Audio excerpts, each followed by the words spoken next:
Good morning everyone. इसमें हमने बोलिए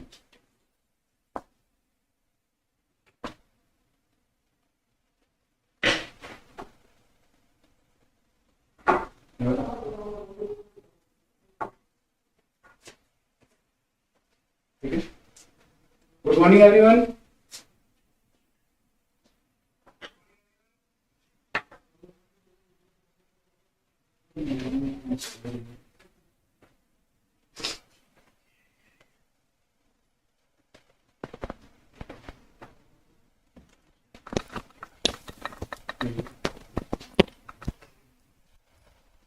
हेलो, गुड मॉर्निंग एवरीवन। आवाज आ रही है?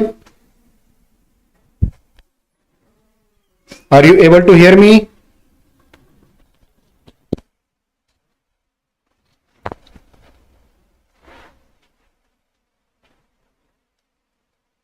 Are you able to hear me? Ashish, Shivani, good morning. Okay, आवाज आ रही है? Okay, good morning. Yes, good morning Khushi, Kanishka, Kanishka Sharma, good morning.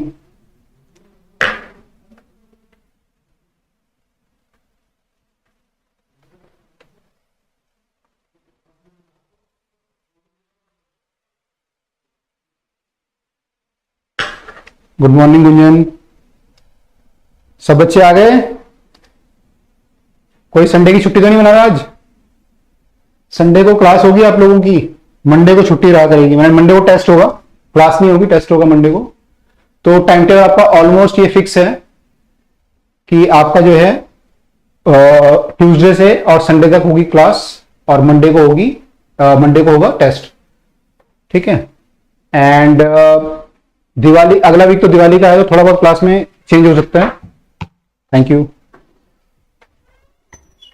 थोड़ा बहुत चेंज हो सकता है क्लासेस में, तो वो आपको टाइम टेबल बता दिया जाएगा। अदरवाइज आपकी क्लास ऑलमोस्ट सेम रहेगी, ऐसे ही चलेगा। राइट? Is class started? नहीं हुए कभी, बस नॉर्मल बात की है, अभी कुछ पढ़ाया नहीं है। यस, टेस्ट जो है ऑल सब्जेक्ट का होगा। टेस्ट में सारे सब्जेक्ट आएंगे आपके, टेस्ट में सारे सब्जेक्ट आएंगे। हाँ, नीट ऐप पर ही होगा। नीट ऐप पर जहां पे आपके फोल्डर है ना, जहां पे आपके फोल्डर हैं डीपीपी फिजिक्स वगैरह, वहीं पे फोल्डर होगा, वीकली टेस्ट करके बन जाएगा। तो उसमें आपका टेस्ट आ जाएगा और उस टेस्ट को आप क्लिक करेंगे तो वो आपका चालू हो जाएगा। ठीक है। वो टेस्ट आपका 2 बजे खुलेगा, आई थिंक 2 बजे से टाइम रहेगा उसका, और 2 से 5 आप दे सकते हैं उस टेस्ट को। तो ये नीट ऐप पर ही होगा। हाँ, कल होगा, कल शाम को फरीन, कल शाम को 5 बजे, सॉरी 2 बजे, 2 से 5। हाँ, काइट्स ऐप पर टेस्ट होगा। यस, काइट्स ऐप पर। तो सब लोग तैयारी कर लो। आप ही लोग कह रहे थे ना क्लास नहीं हो रही, टेस्ट नहीं हो रहा, कब होगा, कितना होगा। मैंने कहा था एक बार स्टार्ट होगा फिर बहुत कुछ होगा। तो अभी तो हमने स्टार्ट किया है, अभी तो काफी कुछ होगा। It will go very very fast. सब लोगों को अलर्ट रहना पड़ेगा। अच्छा, कोई नया बच्चा है आज? कोई नया बच्चा क्लास में? मैक्सिमम मार्क्स नीट पैटर्न पर ही होगा मोस्ट प्रॉब्ली। पहला आई थिंक फुल टेस्ट ही होगा, तो 720 नंबर जो आपका नीट पैटर्न होता है। एनी न्यू स्टूडेंट है तो न्यू स्टूडेंट लिख दें एक बार। खुशी, राघव लिख रहे हैं, इधर न्यू स्टूडेंट हैं। खुशी, सिलेबस तो इतना ही होगा जितना करवाया है। यस, सिलेबस उतना ही होगा जितना करवाया है। अभी डाउट क्लास तो नहीं सब सब्जेक्ट की। बेटा डाउट क्लास होती रहेंगी, डाउट क्लास तो होती रहेंगी, टेस्ट भी चलता रहेगा, वो इतना कोई इश्यू नहीं है। थोड़ा बहुत आप भी वो करो, है ना, टेस्ट होने दो। डाउट क्लास हो जाएगी अगले वीक से या उससे अगले वीक से कांस्टेंट हो जाएगी दिवाली के बाद, है ना। तो डाउट क्लास भी हो जाएगी, तब तक खुद तैयारी करो। अभी ज्यादा सिलेबस हुआ नहीं है, बहुत कम सिलेबस हुआ है अभी तो अभी कोई इतनी जरूरत नहीं है खास। फिजिक्स में डिफरेंशिएशन, इंटीग्रेशन, वेक्टर भी आएगा। बिल्कुल बेटा, वही तो किया है हमने किया ही वही है फिजिक्स में अभी तक। अब तो ये शुरू किया है अभी तो, वेक्टर है ना, सॉरी वेक्टर भी लिखा है आपने। हाँ, तो वेक्टर ही कर रहे हैं अभी तो डिफरेंशिएशन किया था, इंटीग्रेशन है ना, जो मैथमेटिकल टूर हमने किए थे बेसिकली वही आएंगे। पेपर तो मैंने बना दिया है एंड सिंपल ही रखा है, टफ नहीं रखा। पहला पेपर है तो सिंपल है, तो जो बच्चा क्लास ढंग से कर लेगा, डीपीपी सही से करेगा, तो उसका हो जाएगा, उसके ज्यादातर क्वेश्चन हो जाएंगे। ठीक है, ज्यादा टेंशन मत लो, अभी पहला टेस्ट है, ज्यादा टेंशन मत लो।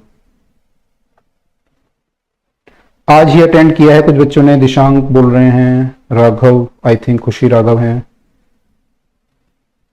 अच्छा, लाइव पहली बार किया है, क्लास बहुत दिन से अटेंड कर रहे थे, ओके, अच्छा, ठीक है, ठीक है। तो जो बच्चे नए आए हैं उनको थोड़ा सा टाइम लग सकता है समझने में, एक दो क्लास लगेंगी अभी, क्योंकि हम लोग एक टॉपिक के बीच में हैं, अभी वेक्टर के बीच में हैं, और इससे पहले मैथमेटिकल टूल हो चुका था ऑलरेडी, तो कुछ टाइम लग सकता है बच्चों को, तो थोड़ा सा पेशेंस रखेंगे एक दो क्लास का, और थोड़ा बहुत पढ़ना शुरू कर दो अपने आप, तो समझ में आ जाएगा धीरे धीरे। ठीक है, टाइम लगेगा। तो आई थिंक वेक्टर भी आएगा बेटा, वेक्टर जितना कर लेंगे, जहां तक कर लेंगे, मुझे लगता है अगर हम आज ये क्वेश्चन कर लेंगे, उसके बाद जो है हम ट्रायंगल लॉ तो पढ़ चुके हैं ऑलरेडी, ये लेमिस इंपॉर्टेंट नहीं है, रिजोल्यूशन चलो इजी है, फिर हम डॉट और क्रॉस प्रोडक्ट का मूव करेंगे, तो जितना हम कर पाएंगे, है ना, जहां तक कर पाएंगे। मैंने एक दो क्वेश्चन रखे हैं इसके डॉट क्रॉस के, आई थिंक ज्यादा डिटेल में नहीं रखा इसको, डिटेल में इससे पहले वाला जो आज तक हमने पढ़ा है अभी, पैरेललोग्राम लॉ वगैरह, ये सब डिटेल में है जो हमने पढ़ा है, इसके क्वेश्चंस हैं। आगे के क्वेश्चन मैंने कम रखे हैं, तो अभी उसकी टेंशन मत लो, जहां तक हमने पढ़ा है वहीं तक आएगा। ठीक है, वहीं तक आएगा। आज सबको लग रहा है क्लास का पता नहीं है, बच्चे कम है, अभी 37 दिख रहे हैं मुझे। कल कोई बच्चे पूछ भी रहे थे डाउट क्लास में कि सर कल क्लास होगी संडे को, तो कुछ बच्चों को शायद आइडिया नहीं है, तो आपका अगर कोई फ्रेंड है तो उसको एक बार खटका दो फोन कि क्लास शुरू हो गई है, कम इन द क्लास। कुछ लोग हो सकता है पता नहीं हो संडे को, क्योंकि पिछली बार क्लास हुई नहीं थी मेरे ख्याल से, है ना, पिछली बार तो क्लास स्टार्ट हो रही थी, मंडे से फिजिक्स स्टार्ट हुई थी, तो बच्चों को आइडिया नहीं होगा कि संडे को भी क्लास होती है, तो कुछ बच्चों को आइडिया नहीं होगा तो बता दो। एंड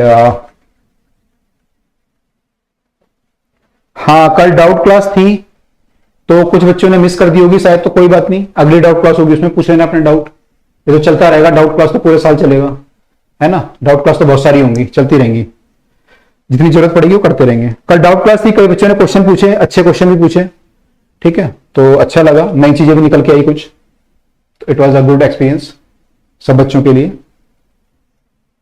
हाँ कोई बात नहीं, मिस हुई थी तो आई थिंक इसका वीडियो अवेलेबल होगा, वीडियो देख लेना एक बार, जिसका मिस हो गया है वीडियो देख लेना, और अपने डाउट जो होंगे वो अगली क्लास में पूछ लेना। अभी हम सिलेबस तो बहुत धीरे धीरे चला रहे हैं, तो अभी इतनी टेंशन नहीं आएगी। हाँ कोई बात नहीं, कोई बात नहीं, इतना टेंशन मत लो, श्रवण कुमार वो बना रहे, कोई टेंशन मत लो यार, एक आधा छूट गए तो कोई बात नहीं, वैसे भी बहुत सारे बच्चे थे तो सबके डाउट तो हो भी नहीं पाते एक साथ, सबके डाउट तो एक साथ हो भी नहीं पाते। सैनिटाइजर यूज कर लूं मैं, आप लोग कर रहे हैं सैनिटाइजर वगैरह, मास्क, फेस मास्क वगैरह यूज कर रहे हैं कोरोना के लिए, सैनिटाइजर, फेस मास्क सब बच्चे कर रहे हैं प्रिकॉशंस, या ऐसे घूम रहे हैं मार्केट में?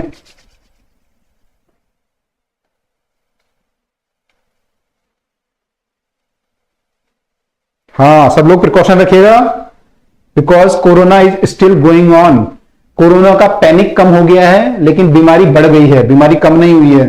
जो पैनिक अप्रैल के टाइम, अप्रैल मई में था, वो पैनिक कम हो गया लोगों में, लेकिन बीमारी पहले से ज्यादा हो गई है। तो आप लोग क्योंकि समझदार हैं तो प्रिकॉशन रखिए, अपना भी, घर में भी, है ना।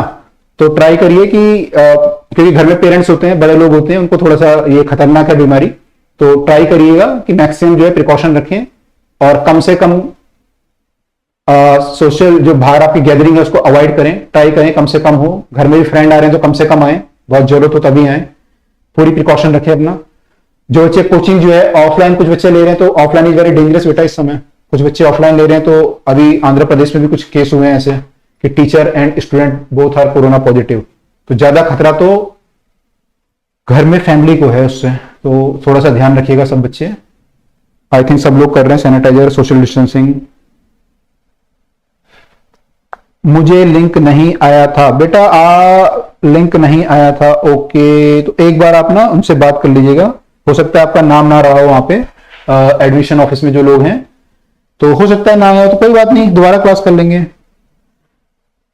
साइन एक्स ई डेल्टा एक्स क्या लिख रहे हैं ये? सब लोग कर रहे हैं ध्यान, प्रिकॉशन कोरोना का। Good good. कल एक चीज और निकल के आई थी, मैं एक बार डिस्कस कर लूं, डाउट में एक नई चीज निकल के आ गई थी, कुछ बच्चे ने पूछा मुझसे तो मैंने बता दिया, आप लोग भी एक बार जान लो। देखो कल क्या बात निकल के आई थी, एक ये बात निकल के आई थी कल एक, कि मान लो क्वेश्चन ऐसा कुछ था उसमें, मैं थोड़ा सा अलग चेंज कर रहा हूं, मैंने क्वेश्चन ऐसा कुछ था, वेट अ सेकेंड, पेन ले लें, this is the pen and ठीक है यहीं पे बना लेते हैं। क्वेश्चन कुछ ऐसा था उसमें, देखो कि ए वेक्टर था मान लो ऐसे और बी वेक्टर है मान लो ऐसे, किसी भी डायरेक्शन में मान लो, दोनों के बीच का एंगल थीटा था, ठीक है। और हमें जो निकालना था एक्चुअली, हमें अभी देखो आगे भी आएगा क्योंकि इसलिए बता रहा हूं आपको, हमें ए वेक्टर और माइनस बी वेक्टर मान लो या उल्टा मान लो, कुछ भी मान लो, इसका मॉड निकालना था सपोज, ठीक है। ए वेक्टर माइनस बी वेक्टर का मैग्नीट्यूड निकालना था, ठीक है। अब देखो क्या होता है, मैंने ये लिखा था इसको, मैंने कहा मैं इसको ऐसे लिखता हूं, ए वेक्टर प्लस में माइनस बी वेक्टर का मैग्नीट्यूड, मैग्नीट्यूड,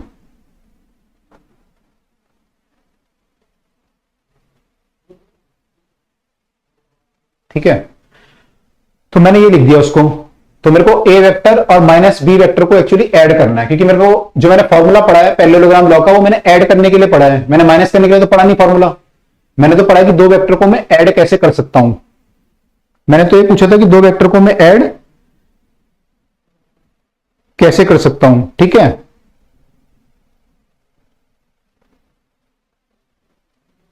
दो वेक्टर को मैं ऐड कैसे कर सकता हूं, ठीक है।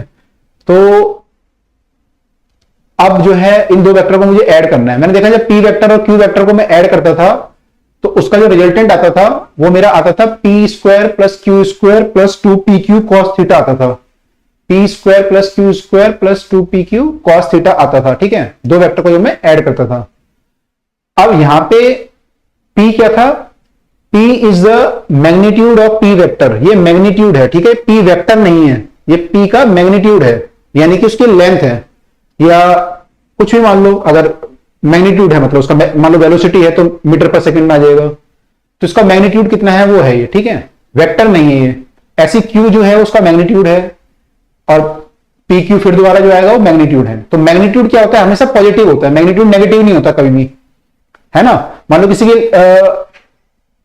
मान लो कोई क्वांटिटी है, मान लो वेलोसिटी है, उसका मैग्नीट्यूड निकालूंगा तो 3 मीटर पर सेकेंड, तो वेलोसिटी तो माइनस या प्लस हो सकती है, वेलोसिटी कैन बी -3 और +3 क्योंकि वेक्टर है, तो माइनस भी हो सकती है प्लस भी हो सकती है, लेकिन उसका जो मैग्नीट्यूड आएगा वो केवल 3 आएगा, है ना, उसे -3 नहीं बोलेंगे 3 बोलेंगे, चाहे वो माइनस हो या प्लस हो, तो मैग्नीट्यूड इज ऑलवेज पॉजिटिव।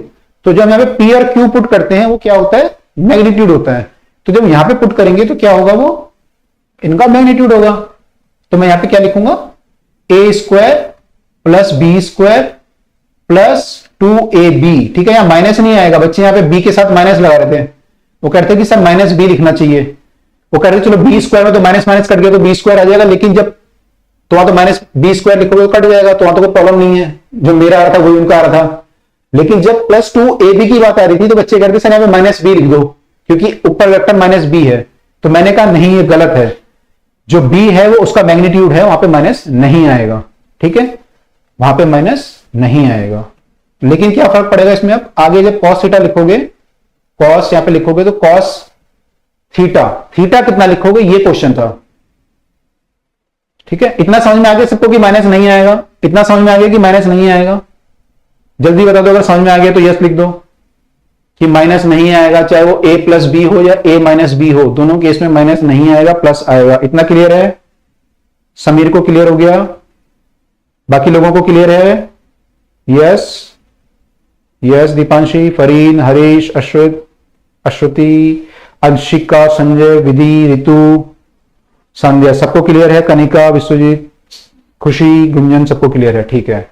अच्छा अब नेक्स्ट क्वेश्चन ये बनता है कि अब मैं थीटा कितना लिखूं, कुछ बच्चों ने ऊपर लिख भी दिया थीटा कितना लिखूं, थीटा, तो थीटा किसके बीच का एंगल है मेरा, कितना लिखूं थीटा, थीटा मेरा एंगल है इन दोनों वेक्टर के बीच का, जिसको मैं ऐड कर रहा हूं, ऐड माइनस नहीं ऐड, किसको ऐड कर रहा हूं मैं, ए वेक्टर को और माइनस बी वेक्टर को ऐड कर रहा हूं, ए वेक्टर को और माइनस बी वेक्टर को ऐड कर रहा हूं, ठीक है। तो इन दोनों के बीच का जो एंगल होगा वो कितना होगा, ए वेक्टर तो ये है और ये बी वेक्टर है, तो बी वेक्टर अगर इधर को है तो माइनस बी किधर को होगा, फिर माइनस बी इससे उल्टा हो जाएगा, माइनस इधर को हो जाएगा, इधर को हो जाएगा ऐसे, ये माइनस बी वेक्टर हो गया, है ना। इक्वल करूंगा, मैग्नीट्यूड इक्वल होगा, डायरेक्शन अपोजिट होगी। मैंने लेंथ थोड़ा छोटी बना दी क्योंकि जगह नहीं थी वहां पे, नहीं तो लेंथ बराबर होनी चाहिए, इतनी बी की लेंथ है ऊपर की साइड उतना ही नीचे माइनस बी की लेंथ भी होगी, क्योंकि इक्वल है वो, उसके मैग्नीट्यूड इक्वल है, ठीक है। डायरेक्शन अपोजिट है, डायरेक्शन अपोजिट है उसकी, ठीक है। तो ये माइनस बी आ गया, तो अब एंगल कितना आ गया, ए और माइनस बी के बीच का एंगल चाहिए था मुझे, तो ये एंगल चाहिए मुझे, यानी तो ये एंगल मेरा कितना हो जाएगा, पूरा एंगल 180 होता है आपको पता है, और ये इतना एंगल थीटा है, तो 180 में से थीटा माइनस कर देंगे तो 180 माइनस थीटा, तो यहां पे जो पुट करेंगे वो कॉस, यहां पे जो एंगल आएगा वो कितना आएगा, 180 माइनस थीटा आएगा। इतना क्लियर, दिख नहीं रहा, ओके, मैं नीचे यहां पे लिख दूंगा अभी, एक बार ये देखो सब लोग, इतना क्लियर है सबको, इतना क्लियर है सबको कि एंगल जो है वो 180 माइनस थीटा आएगा, इतना क्लियर है, जल्दी लिख दो, क्लियर है समीर संध्या, ओके सबको क्लियर है, ठीक है, ओके ओके ओके ओके, ठीक है ठीक है। तो कॉस सबको क्लियर हो गया है, कॉस 180 माइनस थीटा की वैल्यू कितनी लिखूं, फिर मैं कॉस 180 माइनस थीटा की वैल्यू कितनी लिखूं,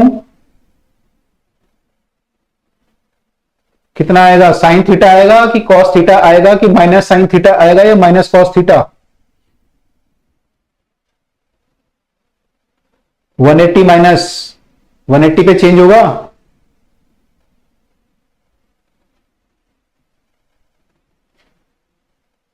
जल्दी सही लिखो सब लोग, कोई पूछा है दोबारा बता दो, फटाफट से बता रहा हूं, दोबारा देखो क्या लिखा है, मुझे ए वेक्टर और माइनस बी वेक्टर करना था, लेकिन मैंने फॉर्मूला पढ़ा था प्लस करने का, तो मैं इसको क्या बना दिया, a vector plus minus b vector बना दिया, तो मुझे इन दोनों को ऐड करना है अब, और ऐड करने का फॉर्मूला मुझे ऑलरेडी पता है, फॉर्मूला होता है मेरा P square plus q square plus 2pq cos theta, तो मैंने फॉर्मूला लगा दिया, और पी और क्यू क्या होते हैं, मैग्नीट्यूड होते हैं, तो मैंने ए का मैग्नीट्यूड लिख दिया, बी का मैग्नीट्यूड लिख दिया, फिर मैग्नीट्यूड लिख दिया। अब मुझे इन दोनों के बीच का एंगल चाहिए था जिन्हें मैं ऐड कर रहा हूं, तो मैं ऐड किसको कर रहा था, ए को और माइनस बी को, तो ए वेक्टर तो मेरा ये है यहाँ पे, और बी वेक्टर लेकिन यहाँ पे है, तो माइनस बी चाहिए मुझे, तो मैं तो माइनस बी को ऐड कर रहा हूं, प्लस बी को तो नहीं कर रहा, तो माइनस बी मैंने बी के अपोजिट डायरेक्शन में माइनस बी बना दिया, उल्टा बी को घुमा दिया, तो ये माइनस बी आ गया। अब मुझे एंगल चाहिए ए के बीच में और माइनस बी के बीच में, तो कौन सा एंगल आ जाएगा, ये नीचे वाला जो एंगल है, ये वाला एंगल आ जाएगा, वो एंगल कितना है, वो एंगल 180 माइनस थीटा है, तो मैंने उसको यहां पुट कर दिया, और उसकी जो वैल्यू आई है लगभग सब लोग ठीक लिख चुके हैं, माइनस कॉस आएगा बेटा, प्लस नहीं आएगा, क्योंकि क्वाड्रेंट कौन सा है, ये क्वाड्रेंट कौन सा है, 180 माइनस थीटा का क्वाड्रेंट, यस वे को क्लियर हो गया, गुड, 180 माइनस थीटा का क्वाड्रेंट कौन सा है,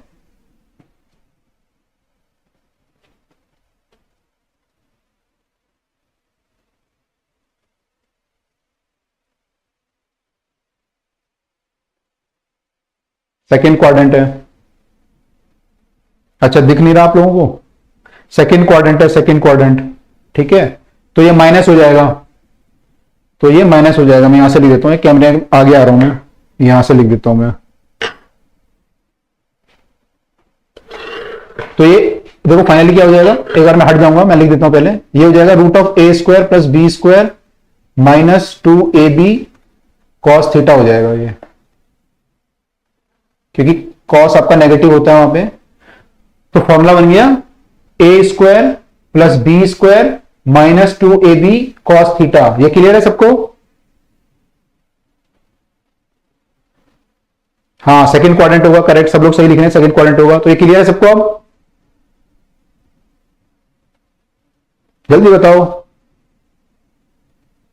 सबको क्लियर हो गया? अंशिका, गुंजन, अमीर, सबको क्लियर हो गया? ठीक है। अब पता है यहां प्रॉब्लम आप लोगों को क्यों आई प्रॉब्लम? क्योंकि आप लोगों ने जो 11th में किताबें पढ़ी होंगी ना, ये बाकी किताबें हैं छोटी मोटी, जो मैंने वैसी किताबें हैं लोकल किताबें, उनमें क्या करते हैं वो लोग सीधा यहाँ पे माइनस लिख देते हैं, वो डायरेक्ट लिख देते हैं उसको, है ना, 180 को लिखते नहीं कई बार। तो उससे बच्चों को कंफ्यूजन हो जाता है कि माइनस क्यों आया। वो सोचता है कि बी माइनस था इसलिए माइनस आया, वो सोचता है कि बी माइनस था इसलिए यहां पे जो है ना इसलिए माइनस आ गया बीच में। बेटा ये बी की वजह से माइनस नहीं आया, क्योंकि बी तो मैग्नीट्यूड है ना, तो बी की वजह से माइनस नहीं आया, थीटा की वजह से माइनस आया। तो आई थिंक ये सबको क्लियर हो गया, सबने लिख भी दिया है। तो जल्दी से हम मूव कर रहे हैं अब अगले क्वेश्चन की तरफ। ठीक है, तो एक कल डाउट में पूछा था बच्चों ने, तो मैंने थोड़ा सा क्लियर कर दिया आप लोगों को, आगे भी काम आ सकता है। तो अब ये वाला क्वेश्चन मैंने होमवर्क में दिया था आप लोगों को कि a plus b equal to a vector plus b vector है।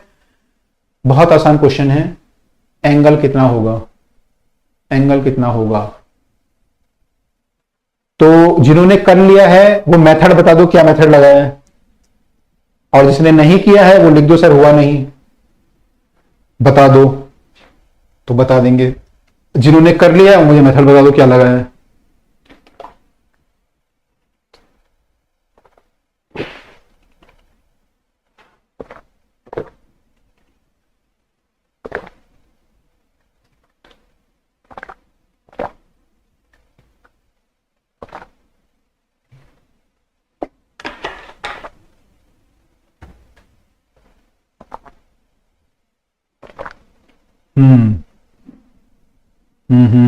C D.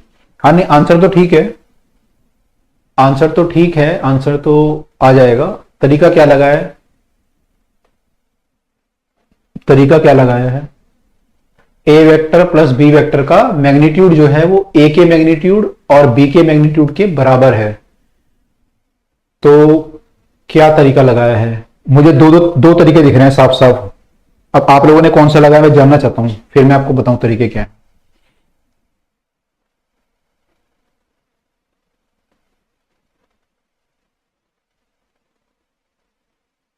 कोई तरीका नहीं लगाया? तुक्का मार लिया सबने, या ध्यान नहीं है तरीका क्या लगाया था?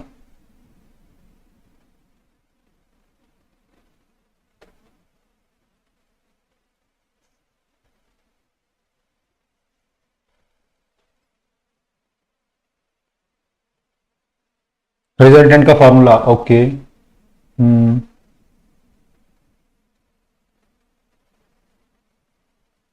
हम्म हाँ लगा सकते हैं। प्रसाद में लिखा है कि रिजल्टेंट का फॉर्मूला, तो आई थिंक ज्यादातर बच्चों ने ये यूज किया होगा।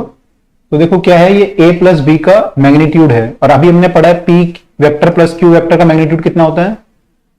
अगर ऐसा कुछ होता है ये p vector plus q vector का मैग्नीट्यूड, तो आप क्या लिखते हैं? p square plus q square, वही लिखते हैं आप, root of p square plus q square plus 2 p q cos theta. तो यहाँ पे क्या है, ये a प्लस बी का मैग्नीट्यूड है, तो ये क्या कितना हो जाएगा? a प्लस बी का magnitude a square plus b square plus 2ab cos theta. ठीक है, और ये किसके बराबर दिया हुआ है आपको? ए वेक्टर और बी वेक्टर का मैग्नीट्यूड किसके बराबर है? ए के मैग्नीट्यूड और बी के मैग्नीट्यूड। तो ए का मैग्नीट्यूड को मैं ए लिख सकता हूं, तो मैं ऐसे मॉड भी लगा सकता था, जैसे इन्होंने मॉड लगाया था ना, मैंने आपको बताया था ना, मैं ऐसे भी लिख सकता हूं या मैं सिंपल ए भी लिख सकता हूं। तो मैं इसको ए लिख रहा हूं, आप चाहे तो मॉड भी लिख सकते हैं। तो ये ए प्लस बी के बराबर दिया हुआ है। ठीक है, अब क्या करेंगे, दोनों तरफ स्क्वायर कर देंगे क्योंकि रूट में है ये, तो इसको स्क्वायर करेंगे तो a square plus b square plus 2ab cos theta square. यहां पे स्क्वायर हो जाएगा इसका, तो स्क्वायर कितना हो जाएगा?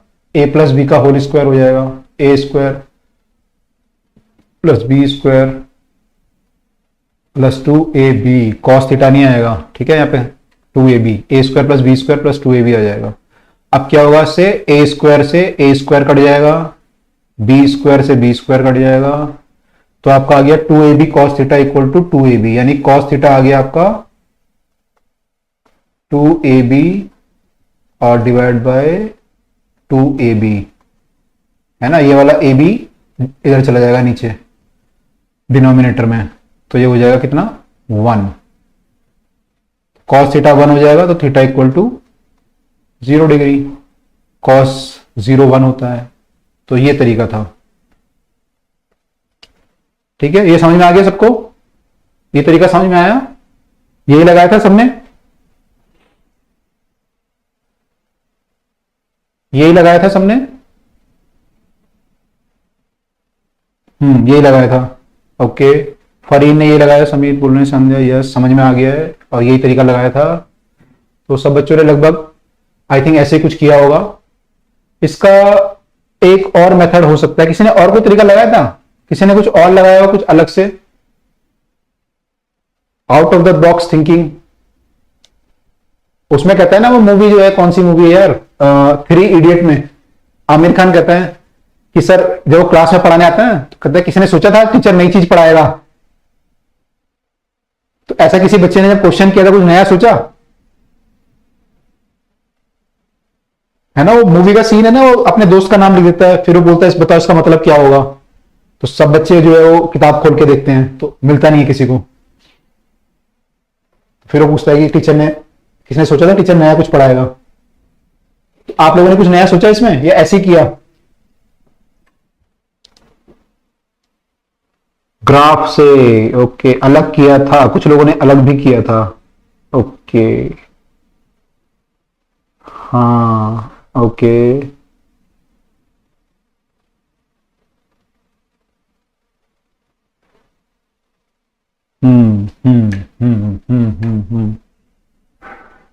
अच्छा, ओके, देखो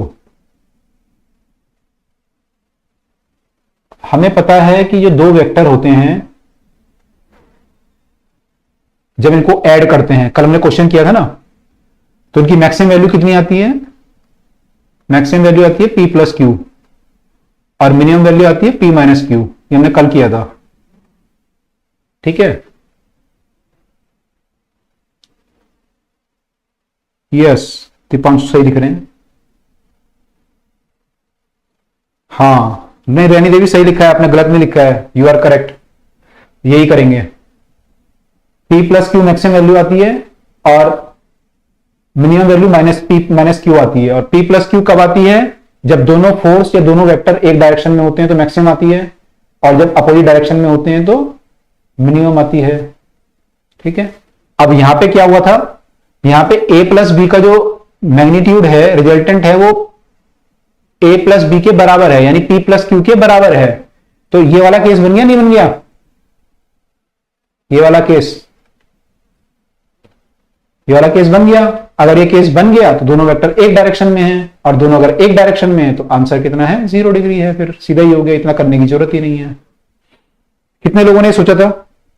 कितने लोगों ने सोच लिया था? शिवानी बोल रही है मैंने यही किया था। कितने लोगों ने सोचा? और रैनी देवी जो लिख रही है उन्होंने भी सोचा है ये। और किसी ने सोचा था ऐसा कि ऐसे भी सोच सकते हैं? कितने लोगों ने सोच लिया था ठीक तरीके से, है ना, तुक्का नहीं, कई बार बच्चे तुक्का मार देते हैं, मैंने कॉन्सेप्ट से सोचा होगा, देखो ऐसे से हुआ है। पता था ये भी प्रशांत?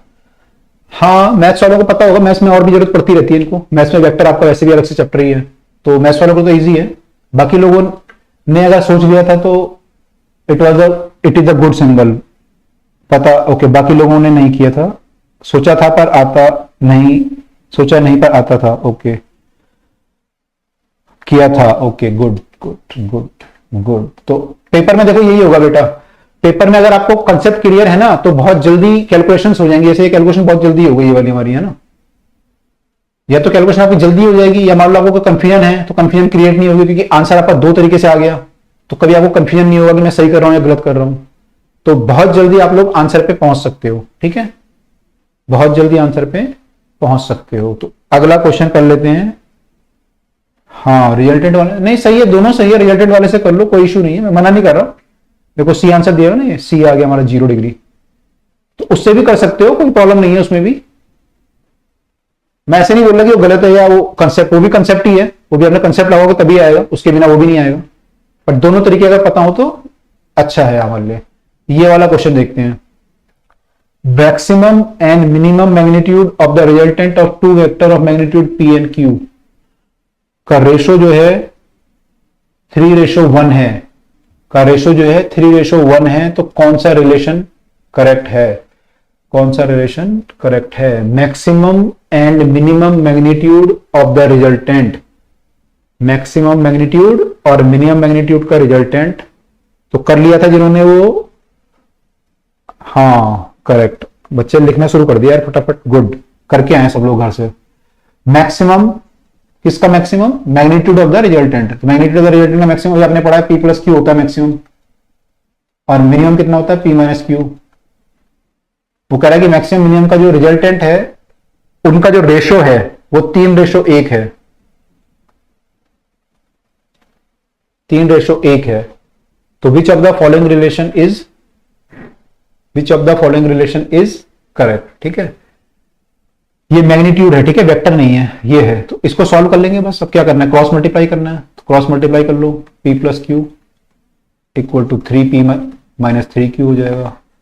फिर सब्ट्रैक्ट कर लो, q को इधर ले आओ, ये q प्लस क्यू 4q हो जाएगा, ये इधर जाके 2p हो जाएगा, तो 2 से कट जाएगा बस।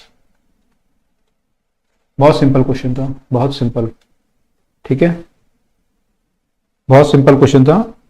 ऐसे क्वेश्चन हमें छोड़ने नहीं है। ऐसे क्वेश्चन पेपर में अगर आ गया तो ये क्वेश्चन बस ऐसे मानो कि जैसे बायो का क्वेश्चन होता है ना, फटाफट से नंबर आ जाते हैं, बायो का या इनऑर्गेनिक केमिस्ट्री का, ऐसा क्वेश्चन आ गया है, तो कैलकुलेशन भी नहीं करनी है आपको ज्यादा, तो ये क्वेश्चन नहीं करना है। तो आई थिंक सबको क्लियर है, तो आगे बढ़े। हाँ, ए आंसर होगा करेक्ट। आगे बढ़ते हैं, अगर सबको क्लियर है तो आगे बढ़ते हैं। रिजल्ट आ गया हमारा। अच्छा, उससे पहले कुछ एक चीज और समझ लेते हैं। एक क्वेश्चन और था यहाँ पे, आई थिंक यहाँ पे ऐड नहीं किया है हमने, किया है।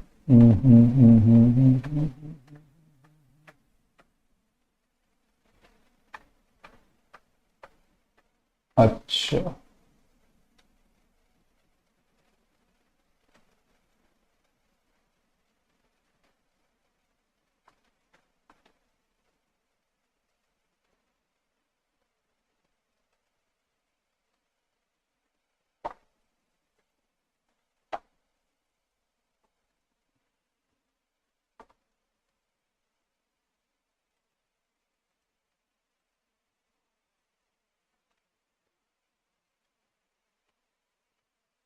एक मिनट बेटा, कुछ प्रॉब्लम आ गई है इसमें। में एक मिनट, जो स्लाइड बंद हो गई है, एक बार मैं स्लाइड देख लूं दोबारा से, कुछ प्रॉब्लम आ गई है इसमें।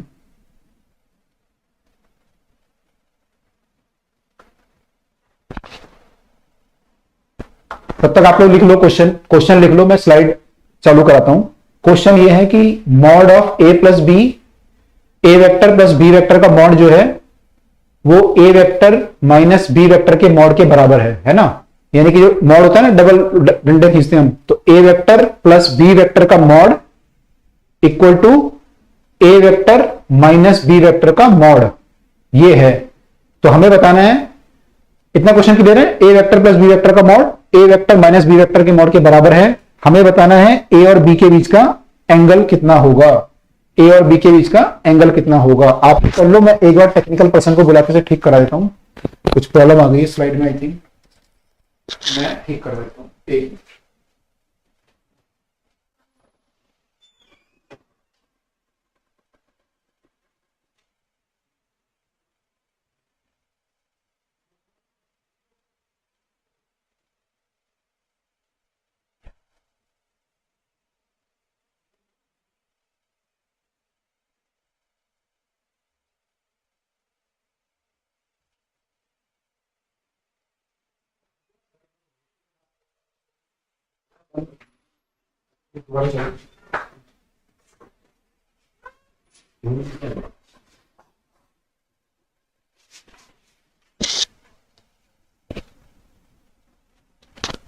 अच्छा, कुछ बच्चों ने आंसर लिख लिया है। क्वेश्चन क्लियर है सबको? हाँ, मैं कर लूंगा मैनेज।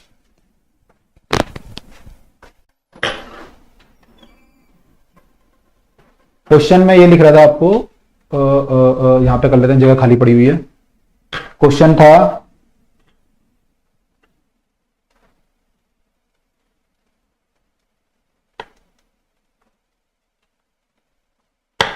ए वेक्टर प्लस बी वेक्टर का मॉड, यानी कि ये equal to a minus b के मॉड के बराबर है। तो आपको क्या निकालना था? थीटा निकालना था। इनके बीच का एंगल निकालना था, ये क्वेश्चन था। ठीक है, ओके। 90 निकाल लिया कई बच्चों ने? अच्छा, जिन्होंने निकाला है कैसे निकाला है? जिन्होंने निकाला है कैसे निकाला है बता दो एक बार। 90 कैसे निकाला है?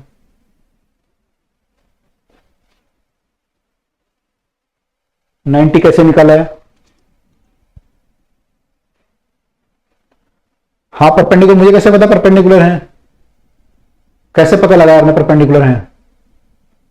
रिजल्टेंट इक्वल करके। हरीश कह रहा है रिजल्टेंट इक्वल करके। बाकी लोगों ने क्या किया है? रिजल्टेंट इक्वल किया है।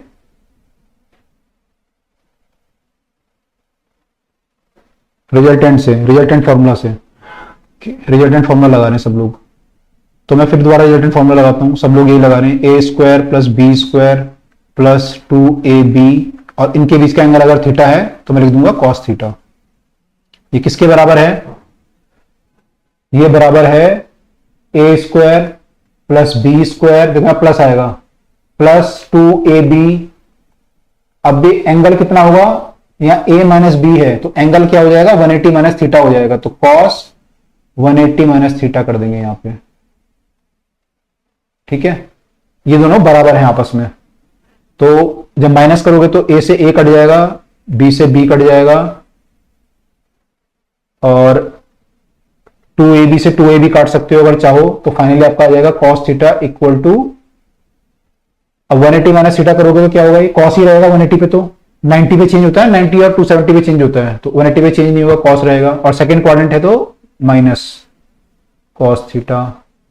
तो ये आ गया आपका, इधर चला जाएगा ये, तो 2 cos थीटा हो जाएगा ये, इक्वल टू 0। तो cos थीटा 0, थीटा 90, थीटा 90 यही लगाया सबने, सबने यही लगाया। किसी ने कोई और मेथड सोचा? कोई और मेथड इसका लग सकता है? ए वेक्टर प्लस बी वेक्टर का मॉड बराबर है ए वेक्टर माइनस बी वेक्टर के मॉड के। कोई और तरीका हो सकता है? ग्राफिकल मेथड हो सकता है इसका, ग्राफिकली सोच सकते हो।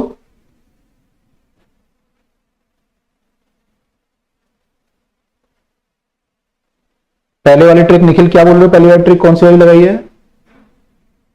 कैसे लगाई पहले वाली ट्रिक? ग्राफिकल मेथड लगा सकते हो उस पर?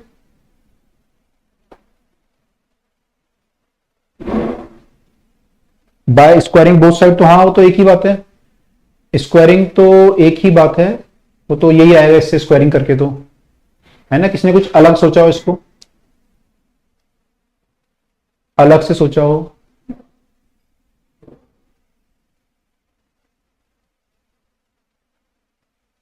ये जो स्क्वायर कर रहे हैं बच्चे, मैथ्स वाले स्क्वायर करने पे लगे हैं मुझे लग रहा है। जो मैथ्स वाले बच्चे ना स्क्वायर कर रहे हैं, ये स्क्वायर बेटा ये वो वाला स्क्वायर नहीं है। आप लोग वो सोच रहे हो शायद ये जेड मॉड होता है ना, जेड वाला, ये थोड़ा अलग है। ये थोड़ा सा ध्यान से रखना इसको। किसी ने कोई और तरीका सोचा? ग्राफ से हो सकता है? कैसे होगा बताओ? ग्राफ से विधि बोलनी है, ग्राफ से भी हो सकता है। बताओ किसको पता है ग्राफ से कैसे होगा? ये जो हमने पैरेललोग्राम लॉ पढ़ा है, उसका अगर ग्राफ हम पिक्चर ध्यान में बनाए, क्या उससे हो सकता है? अगर हो सकता है तो बताओ कैसे हो सकता है? नल वेक्टर, नल वेक्टर कैसे प्रशांत? नल वेक्टर कैसे आ गया? मतलब और जो ग्राफ से कोई सोचता रहे ए प्लस बी और ए माइनस बी, नहीं सोच पा रहे, थोड़ा हिंट देता हूं। ए प्लस बी पैरेललोग्राम का क्या होता है? डायगोनल होता है, ठीक है। और ए माइनस बी क्या होता है? वो भी डायगोनल होता है, आपने कल पढ़ा था ना, उसका डायगोनल ए माइनस बी भी हो सकता है। ए प्लस बी भी डायगोनल है और ए माइनस बी भी डायगोनल है। एक ऐसे है एक ऐसे है, मान लो, या ऐसे होगा, फिर मान लो लेंथ तो बराबर ही, लेंथ तो माने डायगोनल तो दो होंगे, एक इधर को इधर को, ठीक है। अब ये क्या कह रहा है, दोनों डायगोनल की मैग्नीट्यूड बराबर है। मैग्नीट्यूड बराबर का मतलब लेंथ इज इक्वल, तो जो डायगोनल की लेंथ ये है वही लेंथ ये भी है डायगोनल की, ठीक है। अगर एक पैरेललोग्राम में डायगोनल बराबर हो तो पैरेललोग्राम उस किस केस में हो सकता है बराबर, है ना। आपका जो पैरेललोग्राम है वो पैरेललोग्राम भी हो सकता है। इस केस में डायगोनल बराबर होते हैं क्या, इस केस में ये डायगोनल तो बड़ा होगा और ये डायगोनल छोटा होगा, इस केस में तो हो नहीं सकता। एक केस हो सकता है आपका कि चार साइड का ही रोम्बस ऐसे बन जाए, चारों साइड बराबर हो जाए, इस केस में डायगोनल बड़ा होगा, इस केस में छोटा होगा, अब भी नहीं बनेगा। किस केस में ऐसा हो सकता है कि डायगोनल बराबर हो जाए, चार साइड की फिगर है आपकी और डायगोनल बराबर हो जाए, तो फिगर क्या हो सकता है वो, करेक्ट लिख रहे हैं बच्चे, सही लिख रहे हैं, सोचो क्या होगा। डायगोनल बराबर दो केस में हो सकते हैं, एक तो स्क्वायर में तो होंगे ही होंगे, और किस में हो सकते हैं, और किस में हो सकते हैं, स्क्वायर के अलावा, स्क्वायर में तो हो गई सिंपल है, रेक्टेंगल में हो सकता है, रेक्टेंगल में तो बराबर होगा डायगोनल। अगर मैं रेक्टेंगल बना लूं, ऐसा रेक्टेंगल बना लूं, तो जितनी लेंथ ये होगी उतनी लेंथ ये भी होगी, है ना। तो दोनों डायगोनल बराबर हो जाएंगे। तो क्वेश्चन क्या बन गया कि मेरे दो डायगोनल अगर बराबर हैं तो जो मेरे ए वेक्टर, ए और बी का डायगोनल था ना, ये तो बनता है हमारा ए और बी और इसका डायगोनल रिजल्टेंट, और ऐसे ये बन जाएगा ए माइनस बी बन जाएगा जो भी है। तो ये कह रहा है ए माइनस बी की डायरेक्शन किधर को बनाऊंगा मैं, अगर ए इधर को है मेरा और मुझे चाहिए माइनस बी मान लो, तो माइनस बी हो जाएगा नीचे को, अगर प्लस बी इधर को है तो माइनस बी नीचे को हो जाएगा, और ए वेक्टर इधर को, तो आपका डायगोनल माइनस बी हो गया मेरा इधर को, ए वेक्टर हो गया इधर को, या इधर को बना लो या इधर को बना लो। तो डायगोनल जो है यानी इसकी बात कर रहे हैं हम लोग, तो मैं इधर को डायरेक्शन बना लेता हूं, ठीक है। डायरेक्शन से मतलब नहीं था क्वेश्चन में, डायरेक्शन नहीं बनाओगे कोई फर्क नहीं पड़ेगा, ये आपको पता है कि दूसरा डायगोनल ये होगा, ठीक है। तो क्वेश्चन ये बन गया कि दोनों डायगोनल की लेंथ बराबर हैं, तो फिगर ये बन गया, और अगर फिगर ये बन गया तो ए और बी के बीच का एंगल कितना हो गया बेटा, ए और बी के बीच का एंगल कितना हो गया, 90 डिग्री। ट्रेपेजियम में कैसे होगा, ट्रेपेजियम में इक्वल होगा। ट्रेपेजियम क्या होता है, ट्रेपेजियम में इक्वल होता है diagonal, I don't remember trapezium में इक्वल होता है, ऐसा कुछ होता है ट्रेपेजियम मेरे ख्याल से, मैथ्स का फिगर मेरे को थोड़ा सा ध्यान नहीं है। This is the trapezium.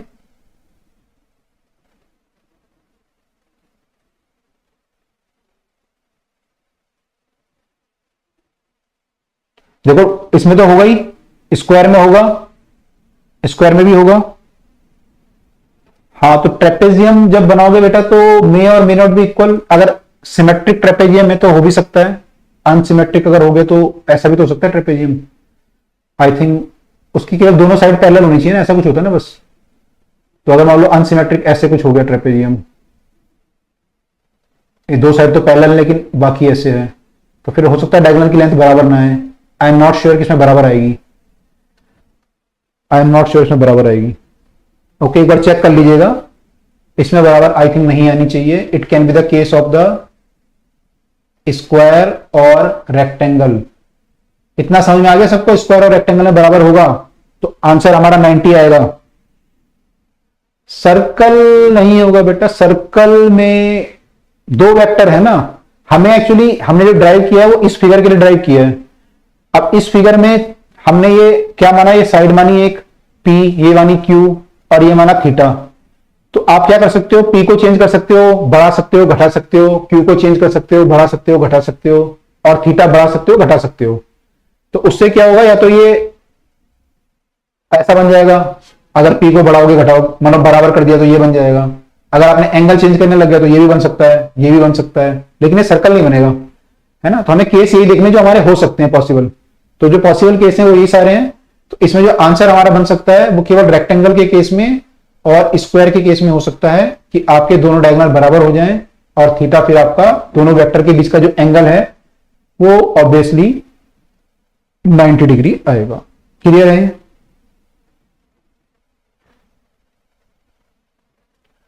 हाँ, रूल पैरेललोग्राम के लिए है, लेकिन पैरेललोग्राम क्या होता है अगर आप डेफिनेशन पढ़ेंगे, पैरेललोग्राम की डेफिनेशन क्या होती है, पैरेललोग्राम की डेफिनेशन ये होती है कि चारों साइडें पैरेलल होनी चाहिए। तो जो रेक्टेंगल है वो भी एक पैरेललोग्राम ही है, स्पेशल केस है वो उसका, और स्क्वायर भी एक पैरेललोग्राम ही है। तो हमने एक स्पेशल केस नहीं, हमने जनरल केस दिया पैरेललोग्राम और उसको सॉल्व किया। तो जो चीज पैरेललोग्राम के लिए वैलिड होगी वो स्क्वायर के लिए तो होगी, रेक्टेंगल के लिए भी होगी, इसके लिए भी होगी, रोम्बस के लिए, है ना। तो हमने जो ड्राइव किया था पैरेललोग्राम के लिए, parallelogram is a general case. जैसे आपने बोला मिठाई, तो मिठाई इज अ जनरल केस। आपने बोला रसगुल्ला, तो rasgulla is a special case, barfi is a special case. तो ऐसी जो है ये इसके स्पेशल केस ही हैं सारे, है ना। ये सारे इसी डेफिनेशन के अंदर आते हैं, पैरेललोग्राम की डेफिनेशन के अंदर। तो आपने जो पैरेललोग्राम के लिए ड्राइव किया है वो इन सब के लिए वैलिड होगा, राइट। हाँ, ट्रेपेजियम और सर्कल नहीं होगा। आंसर कैन बी रेक्टेंगल और स्क्वायर, और दोनों ही केस में एंगल आपका ए और बी के बीच में, उनकी साइड आपके साथ परपेंडिकुलर होती है, रेक्टेंगल की भी स्क्वायर की भी।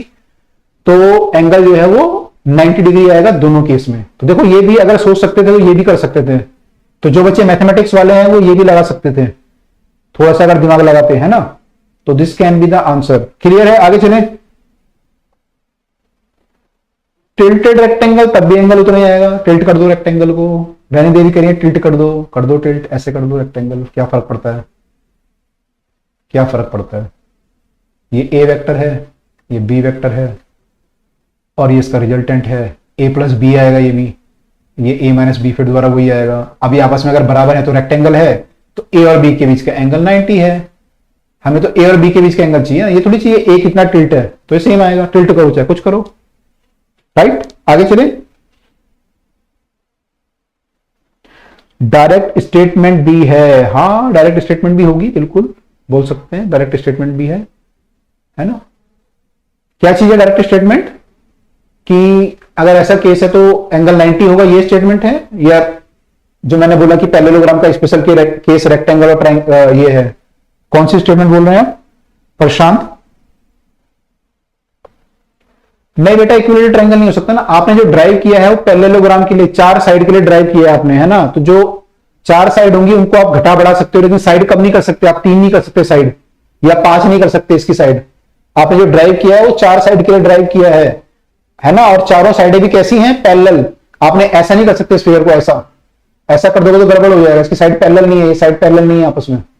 आपने पैरेललोग्राम के लिए ड्राइव किया, लो गलत हो जाएगा।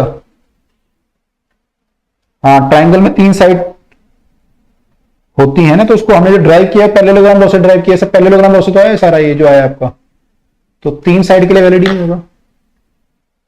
क्लियर हो गया, आगे चलें। सबको क्लियर है तो, सबको क्लियर है तो आगे चलें। क्योंकि सुबह सुबह सबने कहां फंसा दिया, कॉम्प्लेक्स चीजें बता दी बहुत सारी आज, है ना। सुबह सुबह कॉम्प्लेक्स चीजें बता दी, अभी तो मैं सो के उठा था। चलो आगे चलते हैं, आगे चलते हैं।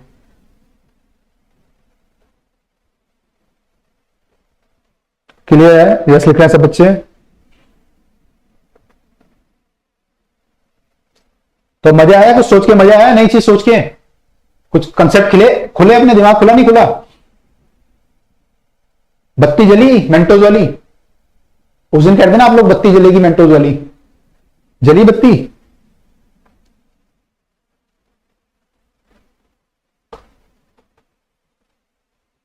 हाँ, दिमाग खुला लिख रहे हैं, ओके। देखो आपको मैंने आपको पहले ही बताया, फिजिक्स में कुछ नहीं करना आपको, फिजिक्स में केवल कंसेप्ट क्लियर करने हैं और दिमाग खोलना है। फॉर्मूले बहुत लिमिटेड है, मैं वही फॉर्मूले लगा रहा हूं बार बार, है ना। कई बच्चे क्या होता है, बहुत सारे हर चीज के फॉर्मूले याद कर लेते हैं, हर चीज की कोई डेरिवेशन याद कर लेते हैं, जरूरत नहीं है। फॉर्मूले लिमिटेड है बहुत, कंसेप्ट क्लियर होना चाहिए, बस कंसेप्ट आपको क्लियर होना चाहिए, है ना। फॉर्मूले तो मैं कम से कम लिखवाता हूं। देखो 3-4 बच्चों ने कर दिया, मेंटोस बत्ती, हरीश, प्रशांत, समीर, फरीन, तो कुछ कुछ क्लियर हो रहा है बच्चों को, है ना, कुछ कुछ हो रहा है। अभी तो शुरू किया बेटा, अभी तो फिजिक्स में आया नहीं, अभी तो मैं बस आपको ना वो कर रहा हूं। अभी तो चाणक्य वाला है ना, बाहर से चावल खा रहे हैं, अभी तो चावल खा रहे हैं बाहर से। ये यार, ये तो रिजल्ट है, देखो ये सब बढ़ता जा रहा है, आप देख रहे हो। आप लोग भी ऐसे लगाओगे, आपकी फोटो भी लगाऊंगा अगले साल, है ना। This was the result. इसमें से प्रतीक चौहान, इसका आपको निखिल गोयल का सर ने बताया था ना, निखिल गोयल ने बस एक गलती करी उसने, ही डिड बायो थोड़ा सा कम कर दी उसने, और आप बिलीव नहीं करेंगे, लास्ट में मुझे बिठा के उसे बायो करवानी पड़ी, अपने साथ बिठा के कि बायो कर भाई, फिजिक्स मत कर। तो उसको बिठा बिठा के मुझे असाइनमेंट देके शाम को चेक करवाना पड़ा किसी को लगा के। तो थोड़ा सा और बढ़िया रैंक आ सकती थी इसकी, he could do much better. Good student था निखिल गोयल।